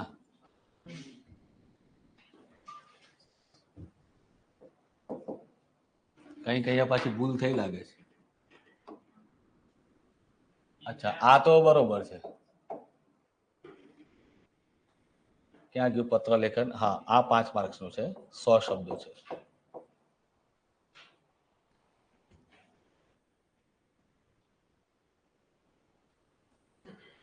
ચર્ચા પત્ર હંમેશા જ્યારે આપણે પત્ર લેખન લખી રહીએ છીએ એટલે પત્ર લેખન અને ચર્ચા પત્રનું ફોર્મેટિંગ બંનેને મળતું આવતું હોય છે. સામાન્ય 19-20 છે. એટલે આપણે પત્ર લેખન લખીએ પછી આપણે ચર્ચા પત્ર શીખવાનું રહેશે, રાઈટ? ચર્ચા પત્ર એ પણ કેટલા શબ્દોમાં છે? તો 200 શબ્દોમાં. એટલે 200 શબ્દોમાં હોય એટલે 100 + 100 એટલે 5 + 5 10 માર્ક થઈ ગયા.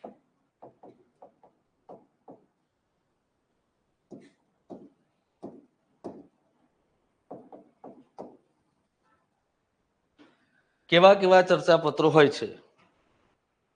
તો વર્તમાન પત્રમાં પ્રજાના પ્રશ્નો, સાંપ્રત સમસ્યાઓ હોય છે. બરાબર? સાંપ્રત સમસ્યાઓ.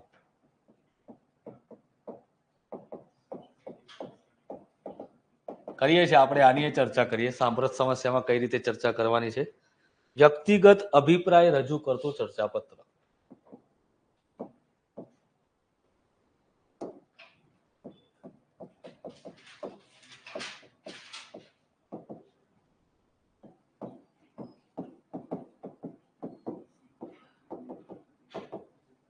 વ્યક્તિગત અભિપ્રાય રજૂ કરતું ચર્ચા પત્ર. સાંપ્રત સમસ્યા પર આધારિત જો કોઈ ચર્ચા પત્ર હોય તો કેવા ટાઈપનું હોય?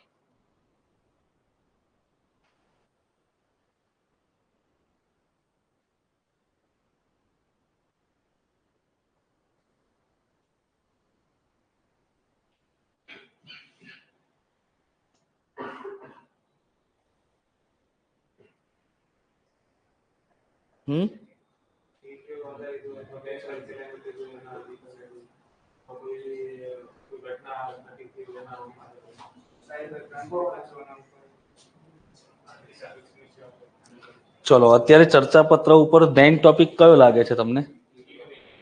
હે? બરાબર, ક્લાઇમેટ ચેન્જ.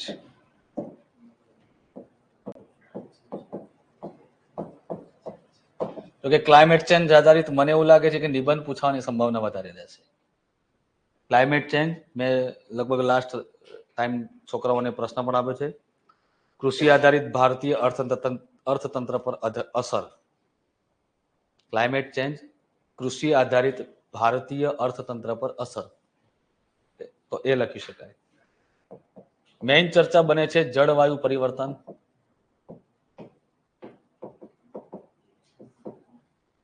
જેનું એક ઉદાહરણ આપણને મળે છે દુબઈ.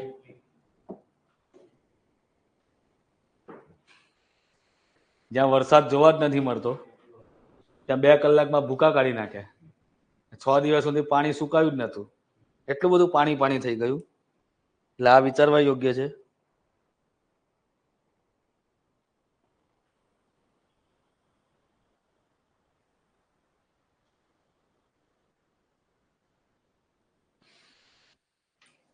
વ્યક્તિગત અભિપ્રાયો રજૂ કરતું આપણે મને બહુ ઓછું લાગે છે કે આ પૂછાઈ શકે પરીક્ષામાં. પણ સાંપ્રત સમસ્યાઓ આધારિત તમારું ચર્ચાપત્ર વધારે પૂછવાની સંભાવના છે. એટલે એની સામે તમે રાઈટ કરી શકો છો.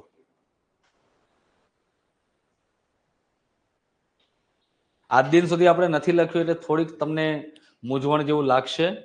એકવાર લખવાની શરૂઆત કરશું અને મેં તો તમને 20 મિનિમમ કીધા છે કે એટલા લખો એટલે તમારું ચર્ચાપત્ર કે કોઈ પણ ફોર્મેટ છે તમારું ક્લિયર થઈ જાય છે. પછી જેમ જેમ તમે વાંચતા રહો એમ એમ તમારું માઇન્ડ છે એકદમ બ્રોડ થશે, તમારા વિચારો વિકસશે. કોઈ પણ વસ્તુ પર કલ્પના કરો કે આ ઘડિયાળનો કાંટો આમ જ કેમ ફરે છે, આમ કેમ નથી ફરતો, એવા થોડાક અમૂર્ત વિચારો લાવો. આના માટે એક વસ્તુ છે કે હું તમને ખાલી પેન પકડતા શીખવાડી શકું, લખતા તમારે થવાનું છે. જે દિવસ તમે પેન લખવાની શરૂઆત કરશો થોડીક ભૂલ થશે, ભૂલ સુધરશે. આ એવું થાય છે કે જ્યારે ગુજરાતી વ્યક્તિ એમ કહેતો કે સાહેબ મારે અંગ્રેજી બોલતા શીખવું છે, પણ જ્યાં સુધી બોલશે ને ત્યાં સુધી એને આવડશે. આમાં ચિરાગ જોશી સાહેબ હોય કે પછી ખુદ હસમુખ પટેલ સાહેબ આવી જાય ને તોય તમને મેન્સ લખતા ન કરી શકે. આ સ્પષ્ટતા છે. તમે ગ્રુપ બી માં જશો તોય તમારે એક જ વસ્તુ કે વાંચવું તો તમારે ત્યાંય પડશે જ. ત્યાં તમારે બધું બ્રોડ વાંચવું પડશે, ફેક્ચ્યુઅલ ડેટા બધા યાદ રાખવા પડશે. એક સમય માટે અહીંયા ફેક્ચ્યુઅલ ડેટા ભૂલી ગયા તો તમે, મેં તમને કીધું એ રીતે કથા એ કરી શકો. મેં એ વિદ્યાર્થીને એ જ સમજાવ્યું છે કે તમે કોઈ પણ કથાકાર જોશો, જેમ કે કોઈ ભાગવત કથાકાર હોય તો ભાગવત પુરાણમાં 12 સ્કંદ 18,000 શ્લોક છે. શું 18,000 શ્લોક બોલે છે? હું તમને કહી દઉં એની કી શું છે. 500 શ્લોકોમાં કથા થાય 7 દિવસ, જેમાં 18,000 શ્લોકોનું શું થાય? કથા થાય. એ આવડતું હોવું જોઈએ, એ શીખી લો તમે. અહીંયા જીપીએસસીમાં ઘણા બધા વિદ્યાર્થીઓ આવે છે મેન્સમાં, એમાં અમુક વિદ્યાર્થીઓ પાસે મૌલિક વિચારો ઘણા બધા છે. એમનું એવું કેવું હતું કે સાહેબ મૌલિક વિચારો લાવવા કેમ ના? તો એ કળા છે, એ આર્ટ કહેવાય. જો કે ભલે આમ તો નર્મદે કીધું હતું કે નિબંધ લખવું એ જેવી તેવી વાત નથી, એક કળા છે જે બધામાં નથી હોતી, પણ વિકસાવવી પડશે. આજ નહીં તો કાલ. હવે બધી એક્ઝામોમાં મેન્સ આવી ગયું છે, છટકબારી ક્યાંથી શોધશો? તમે એમ કહેતા હોય કે સાહેબ હું ગ્રુપ એ નહીં ગ્રુપ બી કરીશ, તો હું એક જ વસ્તુ કહું, આ એક બહાનું કહેવાય. તમારે નથી કરવું, તમારે નથી વાંચવું, તમારે આગળ નથી વધવું, એનું બહાનું છે. એમને એમ જોબ નહીં મળે. હવે કરપ્શન પણ નથી થતું કે તમે 20-25 લાખ રૂપિયા આપી કે જમીન 2-4 વીઘું ગીરવે મૂકીને તમે કરી શકો, એ પણ પતી ગયું છે. એમાં આપણે લાંબા થઈ જઈએ ભાઈ, અને એટલા બધા રૂપિયા લઈને જોબ લેવી ને એના કરતા બેટર છે કે બિઝનેસ કરો. તો પછી હું ખોટી સલાહ નહીં આપું, કેમ કે આ જે લાઈન છે ને એના માટે તમારું પાસે બેકઅપ રેડી હોવું જોઈએ. હજી ઘણા લોકો શેની રાહ જોઈ રહ્યા છે ખબર? રિઝલ્ટની. જે લોકો રિઝલ્ટની રાહ જોઈ રહ્યા છે ને એને એટલું જ કહું છું કે 45+ માર્ક હોય ને તો તૈયારી ચાલુ કરી દેવી જોઈએ. 40% વાળાને તો પાસ કરવાના જ છે, પાસ જ છે. પછી મેરિટ આધારિત બનશે. હવે ગ્રુપ એ છે, ગ્રુપ એમાં લગભગ મને અરાઉન્ડ 13,000+ વિદ્યાર્થીઓને પાસ કરવાના, 14-15 ની આસપાસમાં. હા, 14,000 લોકોને પાસ કરશે. 14,000માં તમને નહીં લાગતું કે મારું સ્થાન આવે? કે જેટલા લોકોએ ફોર્મ ભર્યા છે ને એમાં 50% લોકો કાઢી નાખો, એ ખાલી ભરવા ખાતર ભર્યા હતા. અમુક લોકો કહેવા માટે કે ભાઈ હે બોલો.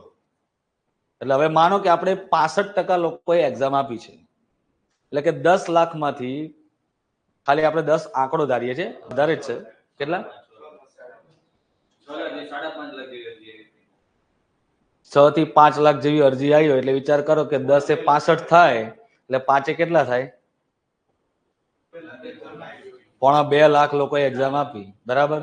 હવે 1.5 લાખમાંથી હું કહું છું કે ચલો વધારે નહીં પણ ચલો 25,000 પ્લસ કે 30,000 વિદ્યાર્થીઓને પાસ કરે તો શું તમને નહીં લાગતું તમારી ઉપર એટલો વિશ્વાસ કે અમે આવી શકીએ એમ? હજી 1.5 લાખમાં એવા વિદ્યાર્થીઓ છે કે જે એમને અપાયા હશે એક્ઝામ. એમાં મને ખબર છે કે ગુજરાતમાં કેવા લોકો વ્યક્તિ એક્ઝામ આપે છે એની સાયકોલોજી છે મારી પાસે, બરાબર. એવા વિદ્યાર્થીઓ જશે કે જેના લગ્ન નજીકમાં હશે અથવા તો છોકરી જોવા જવાના હશે, કીધું કે હું એક્ઝામ આપવા ગયો બસ આ વખતે ફાઇનલ છે આપણું. આ હકીકત છે.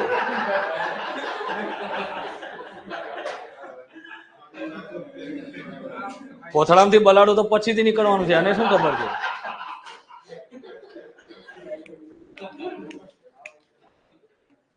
છે લાગે છે કે નહીં આ હકીકત? તમને શું લાગે છે કે જે દૂર ગામડેથી અહીંયા ગાંધીનગર આવ્યા છે એમાંથી મેં 20% એવા વિદ્યાર્થીઓ જોયા છે કે જેની વાર્તાલાપ થતી હોય છે દરરોજ સાંજે, બસ કે આ વખતે કે એટલી મસ્ત તૈયારી ચાલે છે કે આ વખતે પીએસઆઈ પાર. આટલો કોન્ફિડન્સ મેં તૈયારી કરતા વિદ્યાર્થી નથી જોયો છે. એટલે 1.5 લાખમાંથી જે પોણા છે ને એ કાઢી નાખો. ઓકે, હવે વાત કરીએ 1.5 લાખમાંથી વધારે નથી કહેતો, 1,25,000 એવા સ્ટુડન્ટો કે જેમાં સિન્સિયર સ્ટુડન્ટ ખાલી 40-45,000 જ છે. 5,000 એવા હશે જેમાં સિન્સિયરમાં કે જેમણે ઓલરેડી ઘણી બધી એક્ઝામો પાસ કરી છે. મને ખબર છે જીપીએસસી ની તૈયારી કરનારા વિદ્યાર્થીઓ ઘણા બધા છે આ વખતે સીસીમાં આપવાના છે. અને એમનું પણ એક એ છે કે જે સબ રજિસ્ટ્રારની જે જોબ આવે છે એમાં 49,900 પગાર, એની તરફથી એના તરફ પેલું કહેવાય ને all eyes on sub registrar.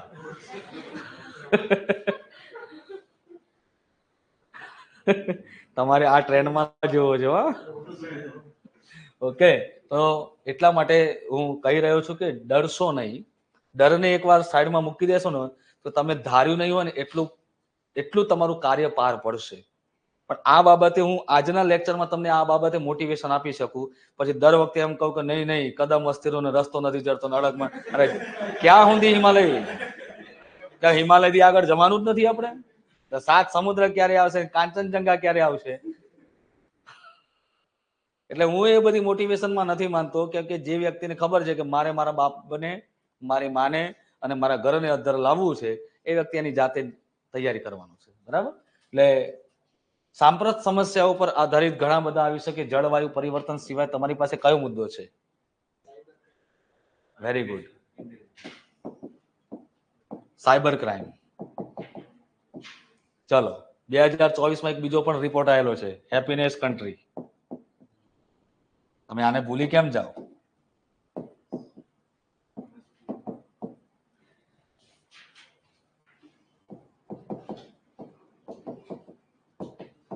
આનો નિબંધ પણ બની શકે. તણાવ મુક્ત જીવન જીવવાના આવશ્યક પગલાઓ, ઓલરેડી પૂછાયેલો પ્રશ્ન છે. ડીવાયએસઓ.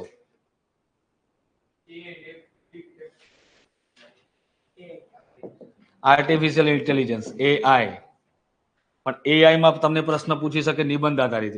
એઆઈ ના લાભાલાભ આ નિબંધમાં જશે પ્રશ્ન. તમને પ્રશ્ન કેવું પૂછાય?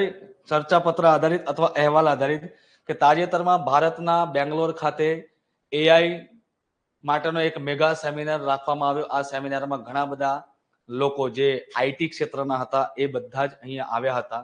તમે ઘણી બધી વિશેષતાઓ જોઈ એઆઈની, પરંતુ એ પાછળ કેટલાક નુકસાનો પણ જોયા છે. એ કદાચ હોઈ શકે કે બેરોજગારીનું કારણ પણ ઊભું થઈ શકે. તો તેના વિશે એક ચર્ચાપત્ર લખો. મૂળ ડિસ્કસ કરવાની છે, પણ તમે કોની સાથે ડિસ્કસ કરી રહ્યા છો એ પણ માયને રાખે છે. અથવા તો આ સમયનો જે અહેવાલ છે પણ તમે લખી શકો છો. આનો અહેવાલ એ છે કે તમે જોયેલા એઆઈ ના સેમિનારનો એક અહેવાલ તૈયાર કરો. તો તમે સેમિનારમાં જતા પહેલા તો શું હોય છે કે ભાઈ સેમિનારના અગાઉ દિવસે મારામાં એક પોસ્ટ આવે છે, એને મેં જોઈ કે એઆઈ નો એક સરસ સેમિનાર છે જેમાં તમને તાજેતરમાં જે chat GPT, AI chatbot, AI voice વગેરે વિશે ઘણી બધી માહિતી મળવાની છે. અને હું એ જ સમયમાં એક નાનકડી પોસ્ટ બનાવી રહ્યો હતો, કેમ કે મારી ફિલ્ડ પણ ગ્રાફિક ડિઝાઇનર સાથે જોડાયેલી છે. તમારે ગ્રાફિક ડિઝાઇનર બનવું પડશે, રાઈટ? કે એઆઈ આવ્યા પછી સૌથી મોટી માર પડ્યો છે ને એ ગ્રાફિક ડિઝાઇનરને પડ્યો છે. બરાબર. એટલા માટે હું ગ્રાફિક ડિઝાઇનર તરફ.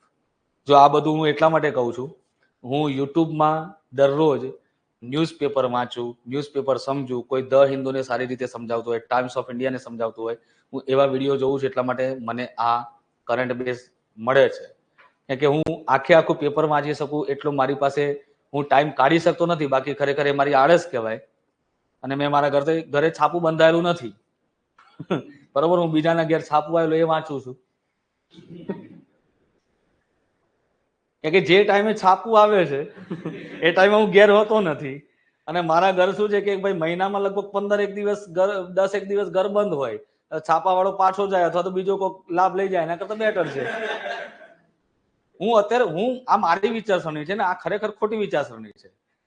આને સકારાત્મક ન કહેવાય, આ નકારાત્મક છે. ઓકે, તો ચોક્કસથી કે જ્યારે હું ગયો ત્યારે મને એ વાત મળી કે એઆઈ દ્વારા પણ તમે તમારી નોકરી, તમારી રોજગારીને ચિહ્નિત કરી શકો છો, તમારો પોતાનો એક ઉદ્યોગ પણ ઉભો કરી શકો છો અને ઘણા લોકોને તમે સમજાવી શકો છો. ત્યારે મારા મનમાં પણ આવે કે જે એઆઈ ને સમજાવનાર વ્યક્તિ છે એને પણ જ્યારે પહેલી વાર એઆઈ આવશે તો ચોક્કસથી એના માટે ચોંકાવનારું હશે. પણ તેમ છતાં આજે સેમિનાર ટેકલ કરી શકે છે.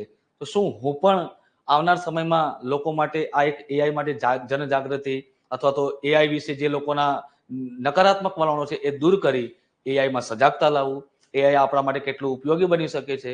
સિંગાપોર, થાઈલેન્ડ, પછી બીજા ઘણા બધા એવા દેશો છે જેને એઆઈને કહેવાય છે કે બંધારણીય મંજૂરી આપી દીધી છે. તો શું ભારત માટે એઆઈ કેટલું લાભદાયી હશે? તો એના માટે મને ઘણી ઉત્કંઠા હતી. બસ આવો અહેવાલ લખવાનો છે. અહેવાલમાં હંમેશા તમારે પહેલા આવનાર જે ભૂતકાળ છે એ પહેલા લખવાનું છે.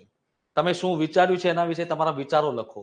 અને પછી તમે ત્યાં જુઓ છો કે ઘણા બધા આઈટી સેક્ટરના એકથી એક ચડિયાતા દેશ વિદેશથી આવેલા તજજ્ઞો જોવા મળ્યા. જેમાં કોઈકનું તમને નામ આવડતું હોય તમે લખી શકો છો. જેમાં મેં ગૂગલના સીઈઓ, વાઇસ સીઈઓ સુંદર પિચાઈને પણ જોયા. મારું એક સ્વપ્ન હતું કે વાઇસ સીઈઓ સુંદર પિચાઈ સાથે એક સેલ્ફી લઉં. એટલે તમે સેલ્ફી પોઈન્ટ મૂકી શકો છો અહેવાલમાં. આ એક સેલ્ફી પોઈન્ટ થયો તમારો. એ વિશે મેં ઘણા લોકોની મુલાકાત કરી હતી. અને જ્યારે પછી સેમિનારની શરૂઆત થાય છે ત્યારે બધા જ કહેવાય છે એકદમ મંત્રમુગ્ધ થઈ અને શ્રોતાઓ બેઠા હતા. કે એ દરેક, અને હું મારી સાથે એક ડાયરી પણ લઈ ગયો હતો કે મારે આ બધી માહિતી મારે આંકવાની હતી. કઈ માહિતી આંકી હતી? જ્યારે એઆઈ વિશે પહેલા શરૂઆત કરી તો વોટ ઇઝ એઆઈ એના વિશે મને કીધું. એઆઈની એમની વ્યાખ્યા કરી. એઆઈના જે પણ ઉપયોગો હતા એ કીધા.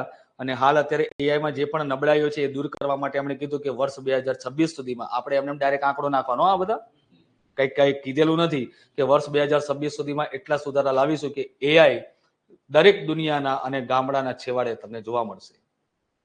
અંતે જ્યારે આખો સેમિનાર પૂર્ણ થયો ત્યારે અમે બ્રેકફાસ્ટ અને થોડું ઘણું કહેવાય છે કે ચા વગેરે હતી. કેટલાક જે તજજ્ઞો હતા એની સાથે નાની મોટી કહેવાય છે કે પ્રશ્નોત્તરી સાથે અમે છૂટા પડ્યા. અંતે આ જે સેમિનાર હતો એ મારા જીવનમાં એટલો ઉપયોગી રહ્યો કે જે એઆઈ વિશેનો મારો જે ડર હતો, જે મને બેરોજગારીની જે ડર સતામણી થતી હતી એ મારી દૂર થઈ. અંતે એટલે જ કહીશ કે એઆઈને સ્વીકારવા યોગ્ય છે. આ અહેવાલ પૂરું. આમાં કઈ જ છે નહીં. આ જ વસ્તુ તમે બીજા કોઈ પણ વિશે વિચારી શકો છો. હેપીનેસ કન્ટ્રી વિશે વિચારી શકો છો. આ ચર્ચાપત્ર છે. ડન. હા, એક વસ્તુ છે કે જ્યારે તમે કોઈ પણ વિશે લખવા બેસો છો તમારી પાસે 13 થી 14 મિનિટ હોય છે. એ 13 થી 14 મિનિટમાં તમારે વિચારવાનું અને વિચાર્યા પછી લખવાનું હોય છે.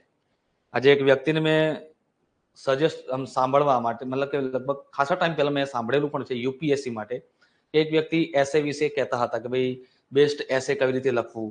તો એના વિશે ચર્ચા કરી હતી કે તમારી પાસે જ્યારે પેપર આવે છે તમે 22 થી 24 મિનિટ સુધી એને પહેલા વાંચો. હવે 22 થી 24 મિનિટમાં વાંચવાનો ટાઈમ હોય. હવે 3 કલાકમાં તમે અડધો કલાક એમાં કાઢો તો 2.5 કલાકમાં તમે લખો કેટલું? એટલે મને એવું લાગે કે અમુક આવા વાહિયાત લોકો બી છે જે યુપીએસસીમાં ગાઈડલાઈન આપે છે. અને ખરેખર શરમજનક વાત એ છે કે એ પોતે આઈએએસ અધિકારી હતા. એક આઈએએસ અધિકારી તરીકે તમે 25 મિનિટ 22 મિનિટ પ્રશ્ન વાંચવામાં, આખું એક પેપરનું એનાલિસિસ કરવામાં એટલું બધું જાય કે આટલો પહેલા પેપરને તમારે 22 મિનિટથી 20 થી 22 મિનિટ તમારે પેપર વાંચવામાં કાઢો. ન કળાય ભાઈ. આ તમારું પોતાનું મંતવ્ય હોઈ શકે. હાલની અત્યારે સમય એટલો મળતો જ નથી, કારણ કે એટલું મિનિટ તમે કાઢશો તો લખવામાં જતું રહેશે. પણ મને એવું લાગે છે કાં તો એમને કહેવામાં ભૂલ પડી છે.